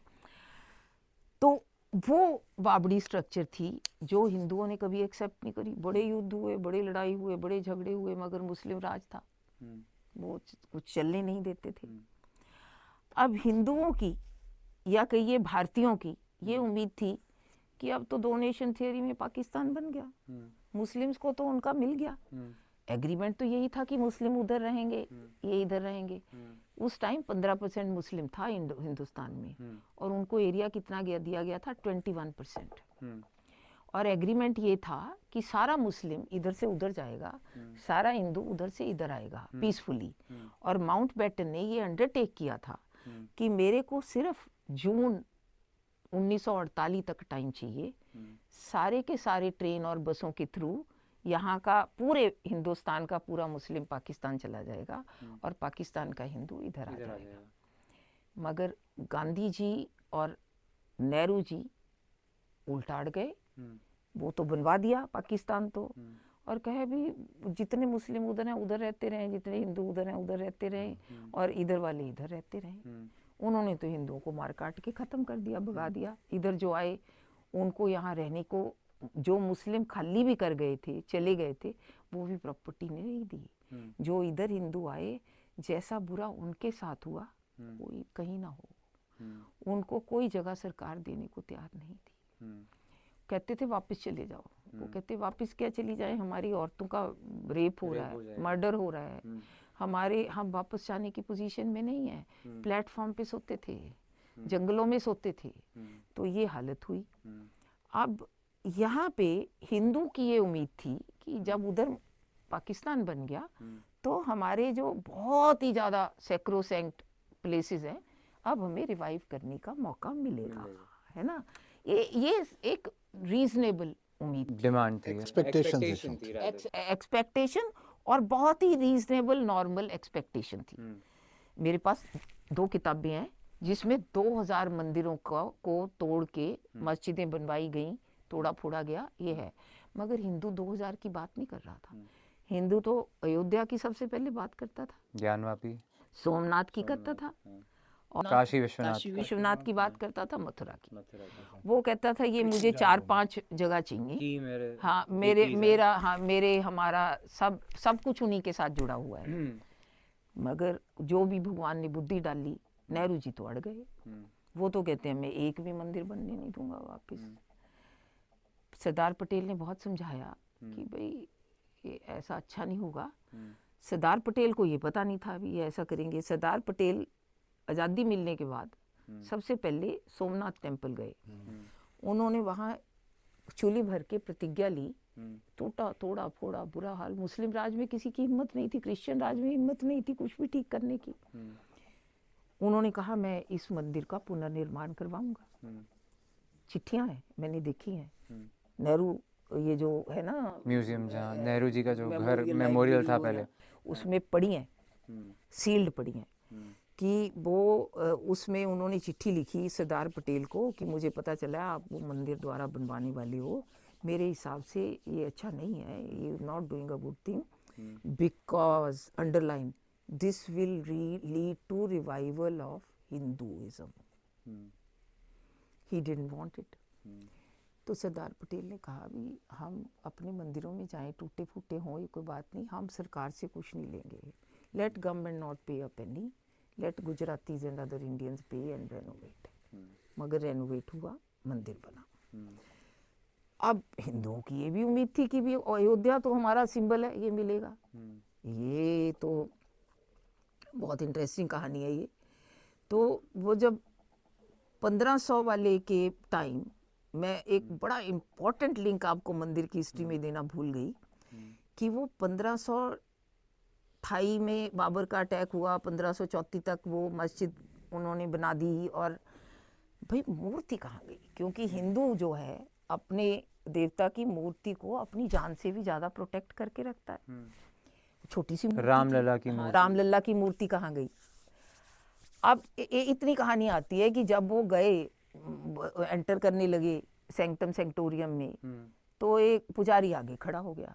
वो कहता आप अंदर नहीं जा सकते। पुजारी का गला काट दिया गया तलवार से। जब वो अंदर गए उनको मूर्ति मिली। मूर्ति गायब है, मूर्ति गायब है, शोर पड़ गया। अब कुछ ना कुछ तो किया होगा बचाने के लिए उसको। अब बहुत देर तक मैं ये रिसर्च करती रही, कई किताबें पढ़ी भी, फिर वो मूर्ति गई कहाँ? वो कहानी इनको भी पता है, ये बता रहे थे कि वो जाके कहानी जुड़ी ओरछा के इतिहास से, बुंदेलों के इतिहास से। बुंदेल का राजा था, उस राजा के और रानी में फर्क ये था कि राजा कृष्ण का पुजारी था, Oh, yes, correct. एंड रानी राम। राम की भक्त थी। तो वो जो रानी है वो एक दिन राजा ने ऐसे ही उसको कह दिया अगर तू राम को इतना ही बड़ा मानती है ला ना फिर रामलला की मूर्ति कहाँ गई वहां से? यहाँ लेके आ। वो रानी चली गई वहां और वो मूर्ति लेके आई। हाँ, वो 1 साल उसने इतनी तपस्या की, राम का इतना याद किया कि भी मेरे को कहीं बता दो कहाँ से ढूंढूं रामलला की मूर्ति। वो उसने ये प्रतिज्ञा ली थी कि मैं मूर्ति के बिना वापस नहीं जाऊंगी। फिर उसने छलांग लगा दी सरयू में कि राम भगवान जी आपकी इच्छा ही नहीं है, मैं जीता रहूं, मैं तो जाऊंगी नहीं रामलला की मूर्ति लिए बिना। जब उसने सरयू में छलांग लगाई उसके हाथ में सरयू के अंदर से वो मूर्ति रामलला की मूर्ति। ओके। वो मूर्ति लेके वो ओरछा पहुंच गई। तो वो मूर्ति ओरछा में थी। ओके। एंड देन अब वो मूर्ति वापस स्थापित नहीं। वापस लाने का तो सवाल ही नहीं। वहाँ तो ओरछा में उन्होंने उसी को राजा राम डिक्लेयर कर दिया। उसका मंदिर का नाम है Raja Ram temple. And she wanted it. She had the murti installed and the temple was constructed so that she could see the image of Ram every day. Oh, she was such a big devotee. Such a big devotee. She started her day by looking at that. ये है हिंदुस्तान में हिंदुओं में कि राम में आस्था। एक राजा हटके एक साइड हो गया कि जब रामलला की मूर्ति आ गई, राजा तो ये है, मैं तो इनके नाम पे काम करूंगा। Yeah, that's the devotion, and it symbolizes a very important principle.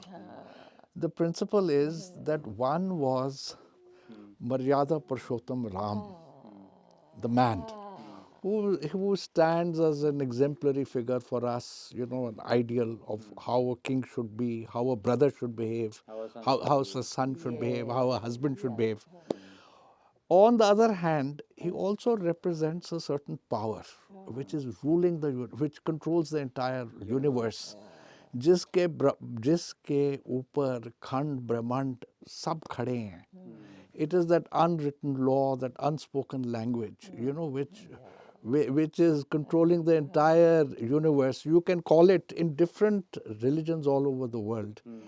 That power is referred to it differently. You know, in Chinese, refer to it in Taoism, it is referred to as Tao.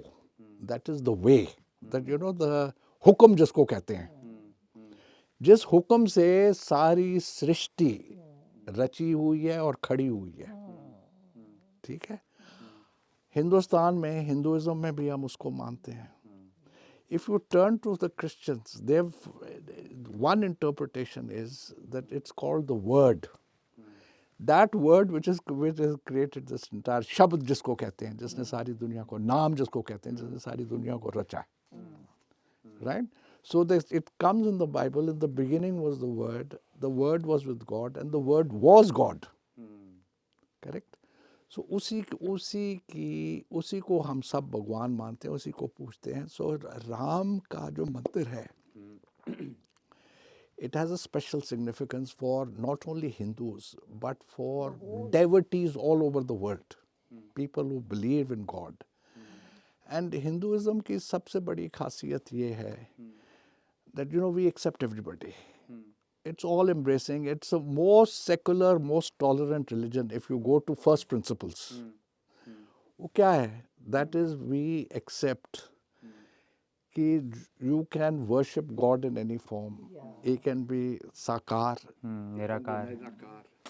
You can deny the existence of God and even then be God. नहीं, ये बड़ी interesting बात कह रहे हैं. मैंने राम की ना वंशावली पढ़ी है पूरी, from Manu to right up to Sumat, 123 generations. Ram 64वें राजा हैं, 64 पहले, 64 से भी ज़्यादा बाद के. वो उनमें ये पूरे नाम आते हैं, सिद्धार्थ और उनके पिता का नाम था प्रसेनजीत, एंड बेटे का नाम था राहुल. और वो 5 जनरेशन जो बुद्ध गिनते हैं, वो 5 की 5 जनरेशन राम की वंशावली में पुराणों में दे रखी. और जैनिज्म में भी he is recognized as one of the you know personifications of God. So sir, I think Thailand का king till date is called Rama, right? And if you go, there are so many temples in Thailand. So in fact, Southeast Asia अगर आप देखो, you will find a lot of evidence of Ram. Ram is still worshipped in their temples because there are a lot of them are still like princely states. They still have a lot of inspiration and scriptures which are inspired from Ram. So in short, Ram is not just Ram, it is probably the way of life. It's the way of life, and you find it even in Egypt. Ramses I, Ramses II. Exactly, yes, absolutely. The kings are, you see, mention the word Ram, it figures everywhere. ऐसा है कि मेरी वो भी research complete नहीं है, but then अगर वाल्मीकि रामायण को हम बेसिस मानते हैं, तो वो वहीं से सब फ्लो करते हैं ना. उससे पहले ऋग्वेद है कि वसुधा एव कुटुंबकम, पूरी धरती एक कुटुंब है. God is one, is called by different names by, and the whole world is one family. Whole world is one family. तो ये, और राम जब वो कहते हैं कि भी हमारा ड्यूटी है कि पूरी अर्थ पे हम धर्म का राज बनाएं, तो ये इन चीज़ों का मीनिंग है. मेरे को ऐसा लगता है कि कोई भी दूसरा रिलीजन बाद में आया है, तब को वो रिलीजन तो कुछ उसको कहते हैं Actually, कि Hinduism धर्मा का कोई पैरेलल वर्ड है नहीं इंग्लिश में. Actually मैम हुआ क्या है, so because other religions when, so मैं अभी हम बात ही कर रहे थे कि हिंदी संस्कृत को अगर आप अंग्रेजी में ट्रांसलेट करो तो एग्जैक्ट मीनिंग कभी बनता नहीं बनता. So there is nothing called, so Hinduism, so Hindu तो वो थे जो सिंध नदी. Hinduism actually is nothing, it's from Hindu धर्म है. धर्म, हाँ, it's basically Vedic Sanatan Dharma, right? So वैदिक सनातन धर्म, Eternal religion. correct. No, so religion is a part of it, हाँ. very small part of it. And when you say dharam is like doing your karma, right? So It is righteous in every manner, righteousness. in every relationship, righteousness in every behavior, righteousness In every conduct, righteousness. ये है Ram. so ma'am, तो ये क्या अब उसके बाद हम आते हैं ताकि राम मंदिर का इतिहास पूरा हो जाए. 92 में बड़ी अटेम्प्ट करी, बड़ी डिमांड करी. 1949 में जब देखा कि भी अभी ये खुला नहीं, तो हिंदू की पेशेंस गिव इन कर चुकी थी, बिकॉज वो तो एवरी डे देखते थे। आप जरा इन रूरल एरियाज में जाइए, मैं आपको कितने लोग दिखा दूं, कितनी औरतें दिखा दूं जो कहती थी अच्छा हम ये चीज़ तब तक नहीं खाएंगे जब तक हमारे राम जी अयोध्या में नहीं आएंगे। आई नो पर्सनली, हम ऐसा नहीं करेंगे जब मतलब कुछ ना कुछ अपने आप को टॉर्चर करना, बेबी हिम्मत नहीं हो। तो इन्होंने बहुत एफर्ट करी कि वहाँ पे मंदिर बन जाए। क्या वो टूटी वगैरह कोई स्ट्रक्चर काली सी खड़ी थी, तो उसमें मूर्ति तो ये पूजा तो करते ही रहते थे, बाहर के चबूतरे पे कभी हिंदू ने छोड़ा नहीं। एक वो उन्होंने वो टेंट लगाया हुआ था, हाँ। उसके अंदर नहीं, मैं राम टेंट लला से को रखा पहले की बहुत इंटरेस्टिंग बात बताती हूँ, लोगों को पता भी नहीं होगी। ये ऐसा हुआ कि जब 49 में सडनली वो बाबड़ी की जो 2 लोग करते थे गार्ड, सिक्योरिटी गार्ड, एक सिक्योरिटी गार्ड था, उसका नाम था बरकत अली, मुस्लिम था। वो आधी रात को एकदम उठा और उसको एक लाइट दिखी। लाइट के बाद उसको एक मूर्ति दिखी, छोटी सी रामलला की ब्लैक मूर्ति, और वो तो घबरा गया, चिल्ला चिल्ला के अरे राम प्रकट हो गए, अरे राम प्रकट हो गए, यहाँ तो राम प्रकट हो गए, यहाँ से जाओ, यहाँ से निकलो निकलो निकलो। दूसरे गार्ड को बुलाया, देखो इधर तो ये हो गया, उधर क्या हुआ। दूसरी तरफ 5 साधु रामलला की ब्लैक मूर्ति जो अब लगी हुई है वो बना के एक टोकरी में छुपा के सरयू में उसकी प्राण प्रतिष्ठा करके इधर जा रहे थे। What a coincidence. वो उधर चिल्लाया, वो तो वहां से निकल गया खुला छोड़ के, पुलिस थाने गया कि ऐसा ऐसा हुआ रात को वहाँ राम मंदिर में भी, मैं तो नहीं हटाऊंगा, वहाँ तो डिवाइन लाइट आई, वहाँ तो राम की मूर्ति प्रकट हो और गई। ये सब डॉक्यूमेंटेड है? हाँ डॉक्यूमेंटेड है, 100% डॉक्यूमेंटेड है, पिक्चरों के साथ डॉक्यूमेंटेड है। ओके। तो वो ये 5 साधु जो हैं उनके नाम हैं, और वो लेके आ गए। वो देखते अरे दरवाजे खुले हैं, मगर दरवाजे खुले हैं, अब उनको मूर्ति तो उनको नहीं दिखी, उन्होंने वो मूर्ति इंस्टॉल कर दी वहाँ। एक ऐसा बड़ा कोइंसिडेंस है लाइफ में, उसमें पड़ा। तो वो मूर्ति अब वो उसने जाके दे दी, जब तक पुलिस आई देखती है वहाँ तो मूर्ति है।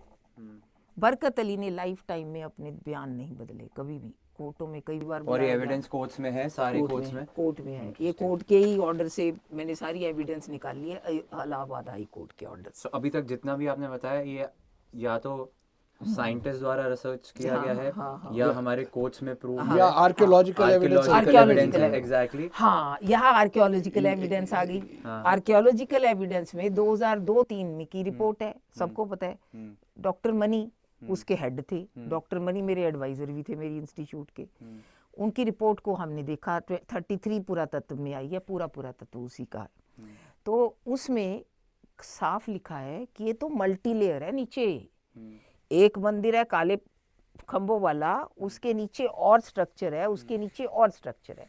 मतलब ये है भी इसी जगह मंदिर पहले भी बनते रहे, टूटते रहे। और आर्कियोलॉजिकल सर्वे ऑफ इंडिया ने एक्सकेवेशंस भी किए हैं, and they have also found. और यही एक्सकेवेशन की रिपोर्ट में वो स्टोन मिला जिस पे लिखा था गोविंदाचार्य ने फलाने सालों में इसको बनाया, और वो कोर्ट के रिकॉर्ड में गया। कोर्ट ने उस पे, इलाहाबाद हाई कोर्ट ने तो उस 3-4 एक्सट्रैक्ट्स उनको अपने मेन ऑर्डर में दिया और बाकी सारे एनेक्चर में कर दिया। तो ये जो मंदिर, ये जो मूर्ति थी फिर फाइनली ये अब उसके बाद ये हटा नहीं सका कोई, क्योंकि हिंदू वहाँ से जैसे सारे अयोध्या में आग की तरह खबर फैल गई, रामलला की मूर्ति रात को प्रकट हो गई, सबको यही पता है। क्योंकि बरकत अली भी चिल्ला चिल्ला के कह रहा है वहाँ भाई ये मूर्ति रात को मेरे सामने प्रकट हुई है, यहाँ पे लाइट आई है। तो फिर तो बस लोगों का तांता लग गया, वो पूजा करने लग गए। जानने वाली बात उसके बाद ये है कि जब वो लग गई और लोग पूजा करने लगे, तो नेहरू जी को फोन गया। अभी फॉर्मल इलेक्शन तो हुए नहीं, नेहरू जी करता धरता थे कि भाई ऐसे करके 49 में एक मूर्ति या तो इंस्टॉल हो गई है या वो प्रकट हो गई है। तो नेहरू जी ने तुरंत ऑर्डर दिया कि जितने लोग आए हैं इनको वहाँ से निकाल दो, बस वो मूर्ति वहाँ रही।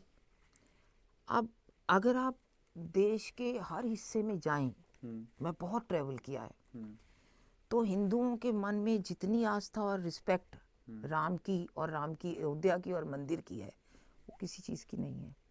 आपको इस कंट्री में लाखों लोग मिलेंगे जिन्होंने पता नहीं क्या क्या कुछ कसम खा ली भी, हम ये नहीं करेंगे जब तक कि राम मंदिर नहीं बनेगा वहाँ। ऐसे लाखों लोग हैं, करोड़ों लोग रोज वेट करते थे राम मंदिर बनने की। बड़े बार आए, लोगों ने तरह तरह के झगड़े करे, मुलायम जी ने गोलियां भी चलवाई 2 बार।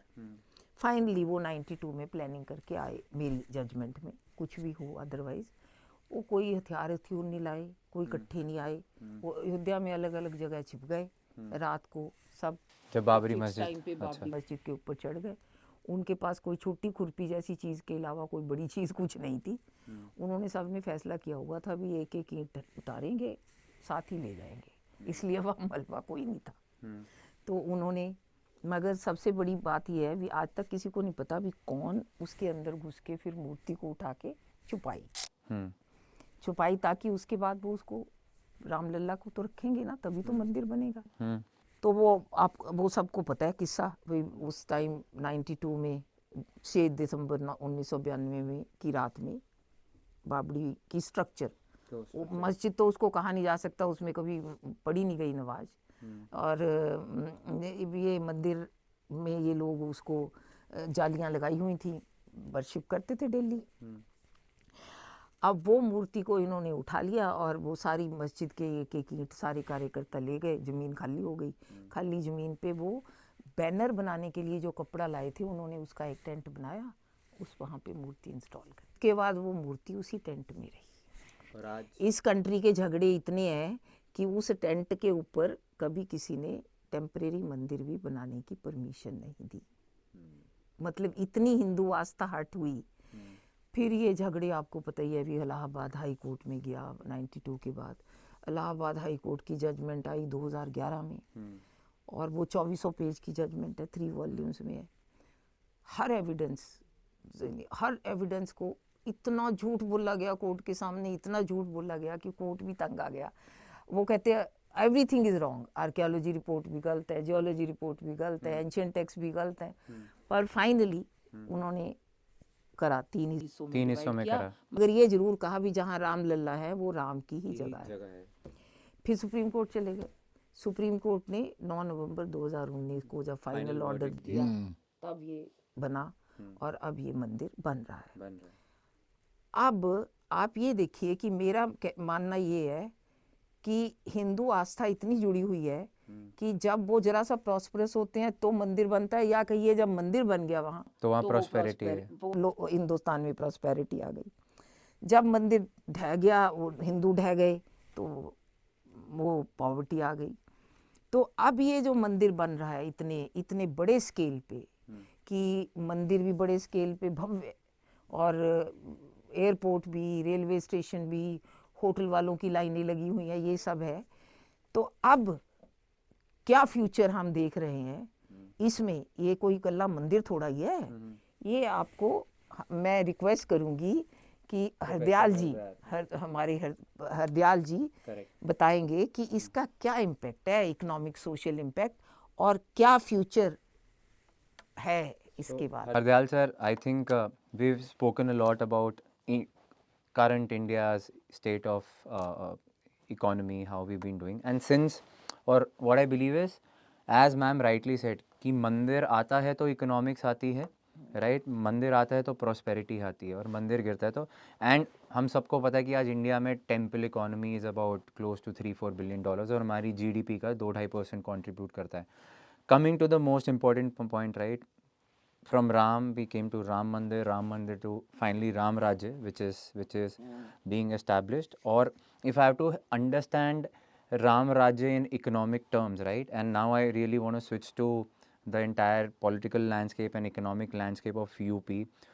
Has Yogi been truly Upayogi for UP?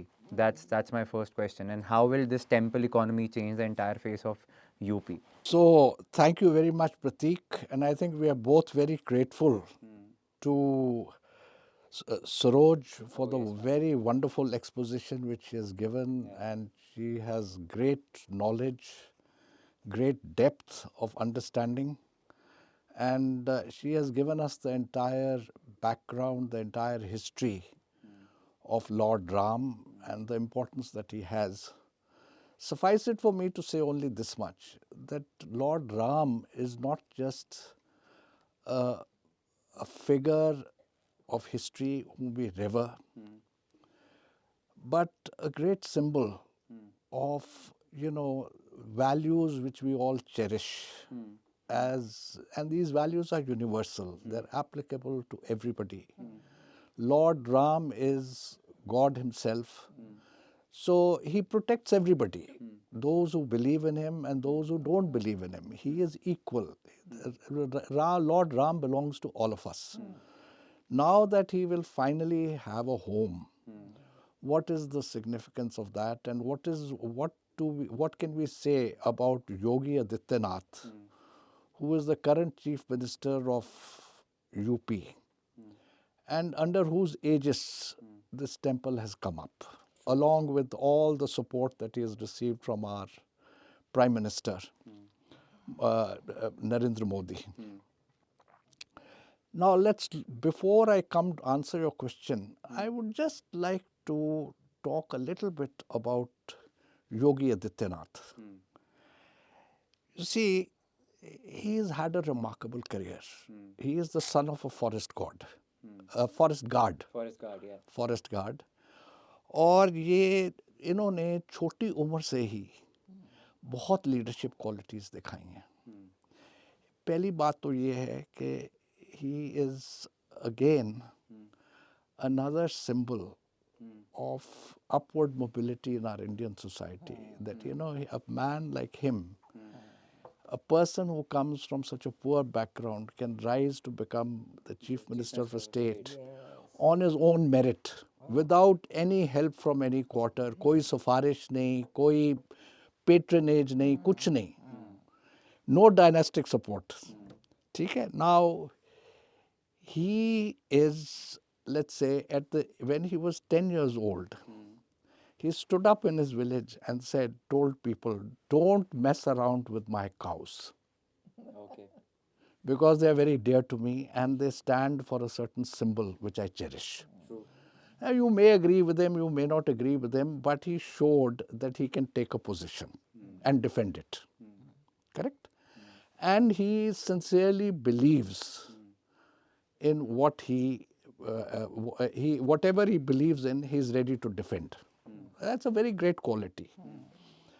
Later on, he goes to college and he tells people, in a debate, open debate, he says, look, my English may not be very good. I may not have had the same education which you have had in English. But my ideas are better than yours and I'm ready to defend them to death. Again shows, certain Qualities of a leader. qualities, certain courage, certain determination. He goes on to do BSc, then does 1 year of MSc, and then decides that he has done, and in mathematics. Yeah. Then he branches off into Vedic studies, right? And he rises to become the head of the Gorakhpur Mutt. जहाँ भी जाए. Okay, and now look at him. Look at his remarkable career. He is only 51 years of age. Yeah. Correct? And he has been 5 times he has been elected as MP, and 7 years he has been Chief Minister of UP With full majority. with full majority. So you see, that shows a certain caliber, a certain character, a certain determination, a certain promise, which you can only get in leadership of a very high quality. He is perfectly at ease talking about Lord Ram and doing with modern management techniques, like, program evaluation and review techniques, PERT, which is PERT, CPM, critical path method, and QR response, quick response. Okay. Now, if you turn to the politics of UP, correct? From what I can make out, there is absolutely no doubt in the minds of most people कि ये कम से कम 75 सीटें लेके आएंगे, because इतनी इनकी popularity है और इनका इतना सपोर्ट है कि they are going to, and that is there is a reason for it. इनकी आप इकोनॉमिक अचीवमेंट्स देखो, you know, the early promise which he showed in his career when he was just 10 years old, that is reflected in all his achievements today, what he has given to UP. अब इसका ये देखो कि सबसे बड़ी quality ये है, अब राम राज्य में क्या आप एक्सपेक्ट करते हो, आप मुझे बताओ. You want law and order, isn't it? Obviously. So Ram Raj is all about welfare state. I think what ma'am exactly described about Ram. But the beginning is law and order, stability. True. अब इसने इन्होंने शुरू से आप promise किया था, वादा किया था कि मैं माफियागिरी को ख़त्म करूँगा. करेक्ट. अब मैंने ये देखा अपने लोगों पर, अपने हमारे सरोज जी के भी और मेरे भी बहुत फ्रेंड्स हैं यूपी में जो लोग रहते हैं. जब ये 2019 में 2017 में बने थे चीफ मिनिस्टर, तो उसी वक्त मेरे ख्याल साल 2 साल बाद लोगों ने, मेरे दोस्तों ने कहना शुरू कर दिया जो वहाँ रहते हैं कि जी इन्होंने तो काफ़ी ट्रांसफॉर्म कर दिया है. अब तो जो इस महिलाएं हैं वो आराम से घूमती हैं, उनको कोई डेंजर नहीं किसी किस्म का, कोई इनसिक्योरिटी नहीं महसूस करती. ठीक है ना. अब ये देखिए कि उन्होंने क्या किया. उन्होंने he lived up to his promise. He said I'm going to wipe out the mafia. He wiped it out. You may not approve of the methods. That's a different story altogether. But the results are there for all to see. True. Correct? And today I tried to verify कि जो मेरे दोस्त कह रहे हैं, जो जान पहचान के लोग हैं, is it true or not? It is borne out by the World Bank Okay. last year, which said that his governance record is excellent. He has brought stability to the state. He has done excellent work in protecting the environment and building infrastructure. Correct? And there is an independent rating agency called CARE, CARE. That has put him at number 3 in the country in terms of his governance record. Okay, among all the states that we had, his governance is. One thing good which the Modi government has done is it has encouraged very healthy competition among states. Yeah. They compete against each other on governance, on their economic record, their GSDP, gross state domestic product. I'll explain that just now. मतलब कितनी income आपकी आमदनी है state की, उनको भी compare करते हैं, और कंट्रीब्यूशन कितनी है आपकी नेशनल जीडीपी को, जो that is your national income. So UP has done exceptionally well on most of these counts, and it is largely because he has concentrated on infrastructure and providing good infrastructure to the state, and that is yielding very good results. And I think, sir, one thing that we come to Ayodhya also, na? yeah. So, ma'am, one thing that I would like to add here is, अगर आप देखो, most of the states that you talk about, their population is about 2 CR, 3 CR, 4 CR. UP has a population about 20 to 25 CR. 24 CR, yeah. Equivalent to a country, I think it's like 6 times of Australia probably. That's one. Second, another thing is, a lot of states might be building infra, they might be talking about the economic growth, but this guy has made sure he's keeping economic growth and the spiritual growth together. And he's also turning the entire spiritual awareness, or you could in simple भाषा में कहें तो धर्म को उसने, he's also turned that into a very interesting economics. All the corridors that you see, the way he's probably transformed Banaras. When you talk about today Varanasi as a city, what it used to be 10-15 years before and to what it is today, you have probably 20-30 lakhs tourists coming there every day. People want to go, right? So I think yes, he might be number 3, but in terms of balancing out these both is not an easy job. नहीं नहीं बहुत मुश्किल है. You see what he has done is accomplished the impossible. You see what he has done is he has realized that one important source of tourism in this country is religious tourism. True. And he has tapped into it and done it in a very sensible, decent way. He has found out what the people want and he's tried to give it to them. Isn't it? Whether it is developing Varanasi, okay, or Ayodhya. Now we are concerned basically with Ayodhya. Much of the hype is because of Ayodhya, and that is going to, as ma'am was pointing out, it's going to give a huge fill up to the UP economy.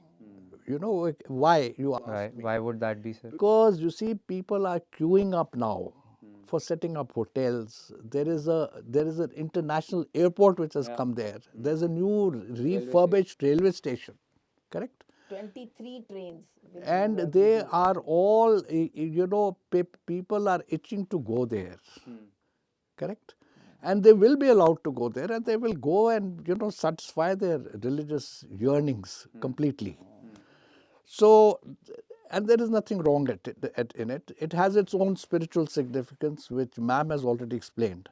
I'm only on the economic significance of it. And for achieving all this, you see what he has done is that you can't get people, millions of people coming to your state unless you have a very good infrastructure ready. So what has he done? He has built 13 expressways. 6 are already in existence. 6 are already in existence. 7 are in various stages of completion, construction, and many of them are, I mean, largely completed. Now, one example we can take, that is that one expressway which will start from Meerut, Ganga Expressway, which will go right along the Ganga, start from roundabout Meerut and end up at Prayagraj. Allahabad, which is erstwhile Allahabad. Okay. Now, if you look at that, it is something runs like 594 kilometers. Correct? 6-lane highway. You already have one Bundelkhand Expressway, which joins Delhi with, you know, various parts of Bundelkhand. All right. And then on top of that, he has set up 9 airports already exist. 9 more are being added. There are 3 international airports, namely Lucknow, Varanasi, and I think one more. I'm forgetting. I think it's called Krishi Nagar or something like that. Okay. 2 more are coming up. One is the Zevar. One is Noida, Noida, yeah. and one is Ayodhya. So that means 5 international airports will be coming up. Of course, in all that he has planned and is now executing, he has the full support of the central government, and that is what we mean by a double engine sarkar. Exactly. So these days people talk a lot about UP में तो double engine सरकार है. So my question was, has it really helped UP? And I think you very well answered in terms of overall economic development and prosperity. I think there is a lot. And look at the overall impact. You see what he says is, now I'll introduce a new concept for you. This is called gross state domestic product. Gross state domestic product, which is actually nothing but an aggregation of all the incomes of the people of a state. Look, it's what you earn, what I earn, what he. So it's more of a state-based GDP. State-based GDP. Now, so far, India, UP contributes only 8% of the contributes 8% of the country's GDP. Okay, of all the goods and services which are produced, उनकी अगर value लगाओ, उसको ऊपर एक figure लगा दो, तो वो उसकी value कितनी बनती है, ठीक है? वो आजकल अगर सारे देश का लो, तो उसका सिर्फ 8% है. He says, I'm going to take it up to 20%.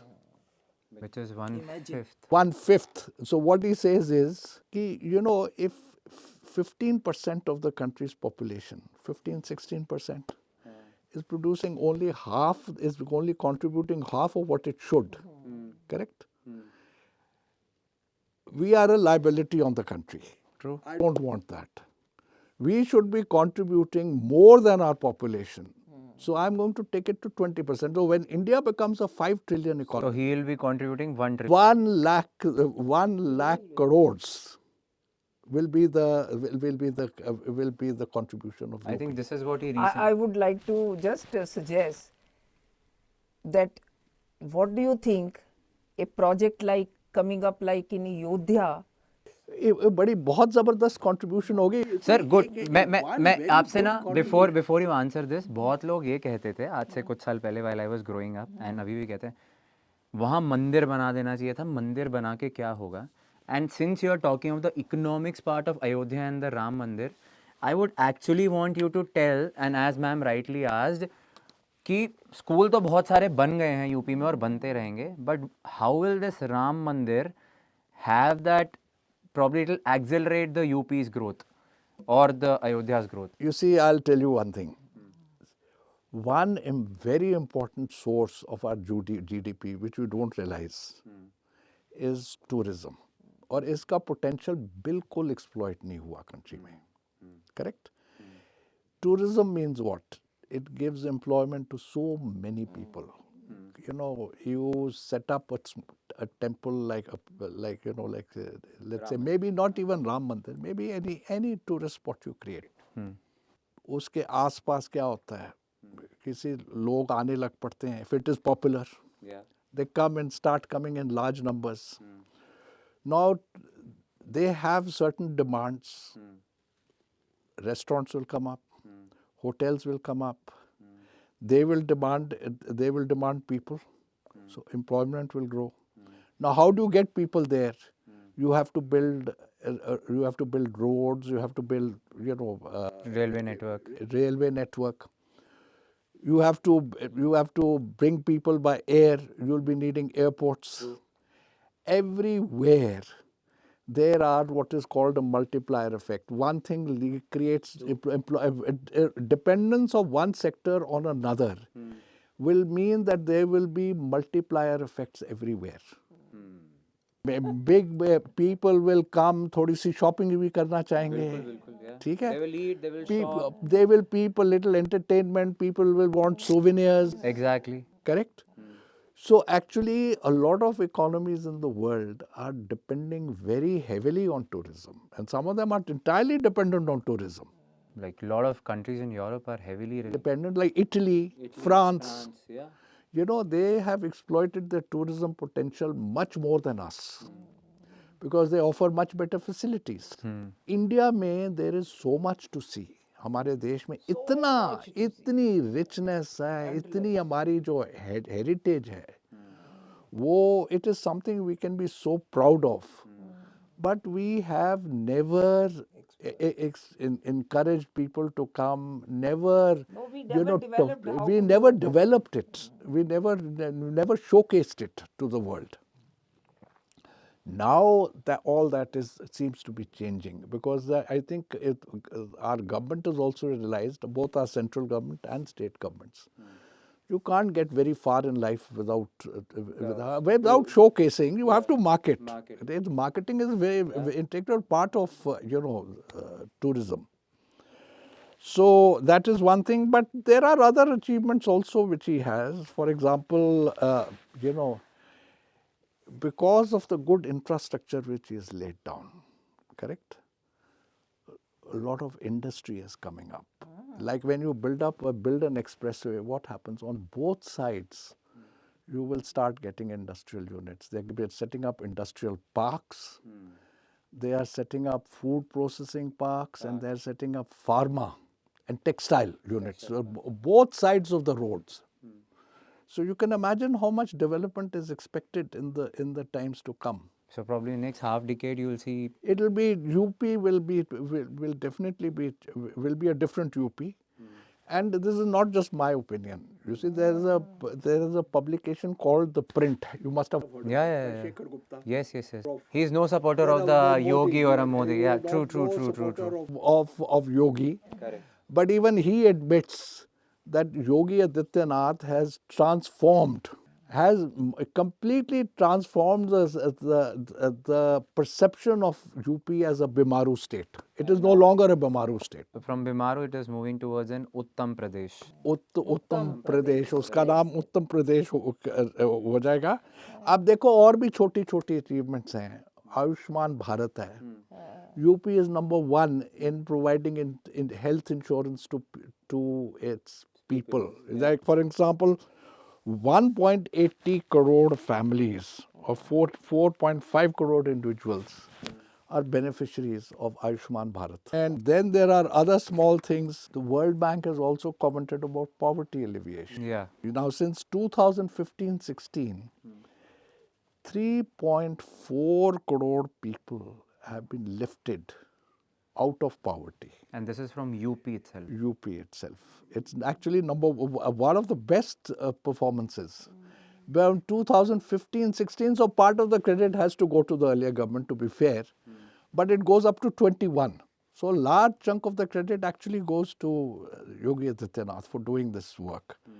Housing, 54 lakh people, 54 lakh houses have been built. So 54 lakh crore, 54 lakh families have been benefited. So if Quite you a large multiply amount. with population on Oh, an yeah, average five, 4 or 5, five. 2.5 से 3 करोड़ लोग तो हो ही गए. Acha, he is number 1 in building toilets in the state. They've got about 2.1 crore toilets. And 24 crores is the population. Now, one toilet must be at least shared by at least 2 families. Yeah. That means the whole of UP, Yeah. as is now, people don't have to, have to, they have if they will be avoiding open Defecation. altogether. अब इसका आप significance समझते हो क्या? I mean, it's a figure actually. It's only a number. But look at the reality behind the number. Can you imagine how much difficult, how much, discomfort and tension our women folk must have faced when this facility was not available to them?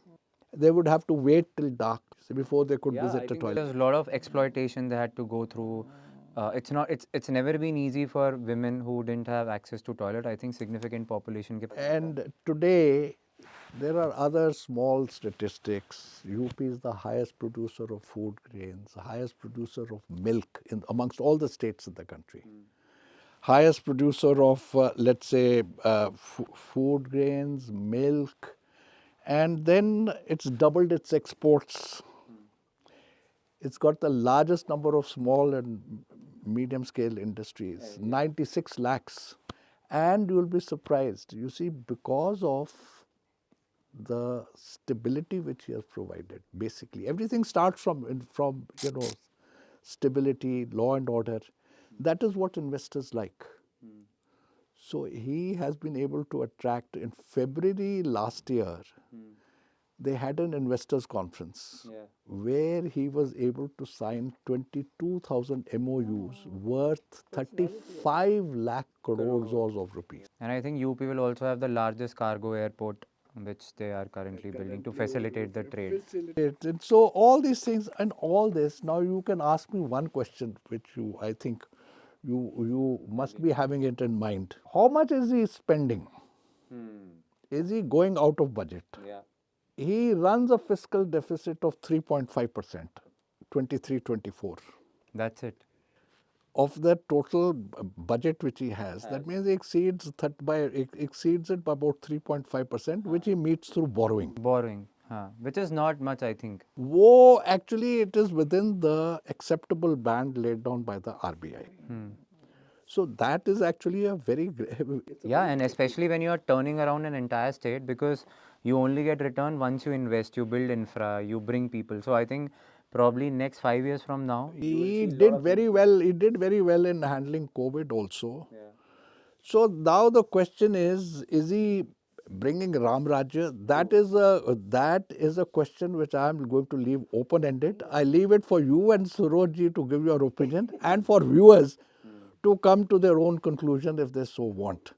I only want to say one thing, that you see, whether it is Modi or Yogi Adityanath, or the present government, generally speaking, contrary to propaganda, you see, they do not discriminate against anybody. They don't look at the religion of a person when they are doling out Schemes, welfare schemes, yeah. and they also, you see, at a personal level, both of them have been exemplary. Ask me how. उसकी वजह ये है कि Yogi Adityanath in his mutt before he became CM, Gorakhnath Mutt. उसमें क्या है, he employs a large number of Muslims Okay. and they are very happy with him because he treats them equally. वैसे all that we have said today, you know, including the very inspiring lecture which Sarojji gave us, the explanations she gave are very inspiring. Nothing is against any religion. We don't have anything against it. We treat everybody, that is part of our dharma. We treat all human beings as equal. जैसे होता है ना, चांद की शीतलता, सूरज की गर्मी, वृक्ष का फल, उसके सब हकदार हैं. When you sit in the sun in winters, the sun doesn't ask whether you are a Hindu or Muslim or you're a Christian. Correct? Nature treats everybody equally. Like, for example, when you touch a hot stove, advertently or inadvertently, आपको हाथ खींचना पड़ता है क्योंकि वो उसकी जो heat है वो सबको अफेक्ट करती है equally. So nature never discriminates, and it doesn't expect us also to discriminate against anybody. But that is why we are, if we are true Hindus and we really believe in the first principles of our ancient Sanatan Dharma, or whatever religion we belong to, whatever offshoot of Hinduism we belong to, whether we are Arya Samajis or anything else, हमारा सबसे बड़ा कर्तव्य ये है that we should treat everybody equally. तो अब आप ये सोचिए कि वो उसके लिए पूरा रेडी है कि उसकी इंफ्रास्ट्रक्चर ये करनी है. इनका ये एस्टिमेट है कि इतने आएंगे और उसके लिए हमने इंफ्रास्ट्रक्चर बिल्ड करनी है. इनका अभी 2-2.5 साल पूरे हुए हैं. जो मंदिर के साथ ही इन्होंने पूरी प्लान बनाई हुई है क्या क्या आना है. वो 10 ईयर प्रोजेक्ट है जिसमें कॉरिडोर्स भी आ रहे हैं, सब कुछ आ रहे हैं, रिलीजियस है जिसमें वो सब कुछ आना है. They will show a model to the world कि this is how you develop something and people will all see अरे ये कैसे हो गया. 10 साल का प्रोजेक्ट है इनका. और जो ये सारा फिर लेंगे, Ayodhya will become a symbol और a example of how big, prosperous and noble townships are developed. When these are around temple, तो थोड़ी सी nobility तो आती है. That's right. So to probably put it, all of this is in a very concise way. So Ayodhya, जिसके लिए हम सोचते हैं where the Ram Raj will come, it will become a social, economic and spiritual welfare state, and it will be one of the finest examples across the globe. And that's where the message of not just development, the idea of Ram, the democracy, spirituality will spread across the world. I think, ma'am, that's brilliant. And sir, it was काफ़ी overwhelming था मेरे लिए, lot to learn. And ma'am, I'm so glad कि at this age you spent decades in terms of researching on Ram, and I'm sure you would see किस तरीके से आपने राम पे इतना काम किया, and all that welfare that you always wanted to see in India as public officers, hopefully अगले 5 साल में आपको दिखे. And probably maybe 5 years down the line we are sitting here again and talking about क्या हमने बात किया था and how that has happened. So thank you to both of you, and मेरी तरफ से जय श्री राम to everyone. जय Shri Ram. Thank you sir. धन्यवाद, बहुत बहुत धन्यवाद. Thank you. जय श्री राम.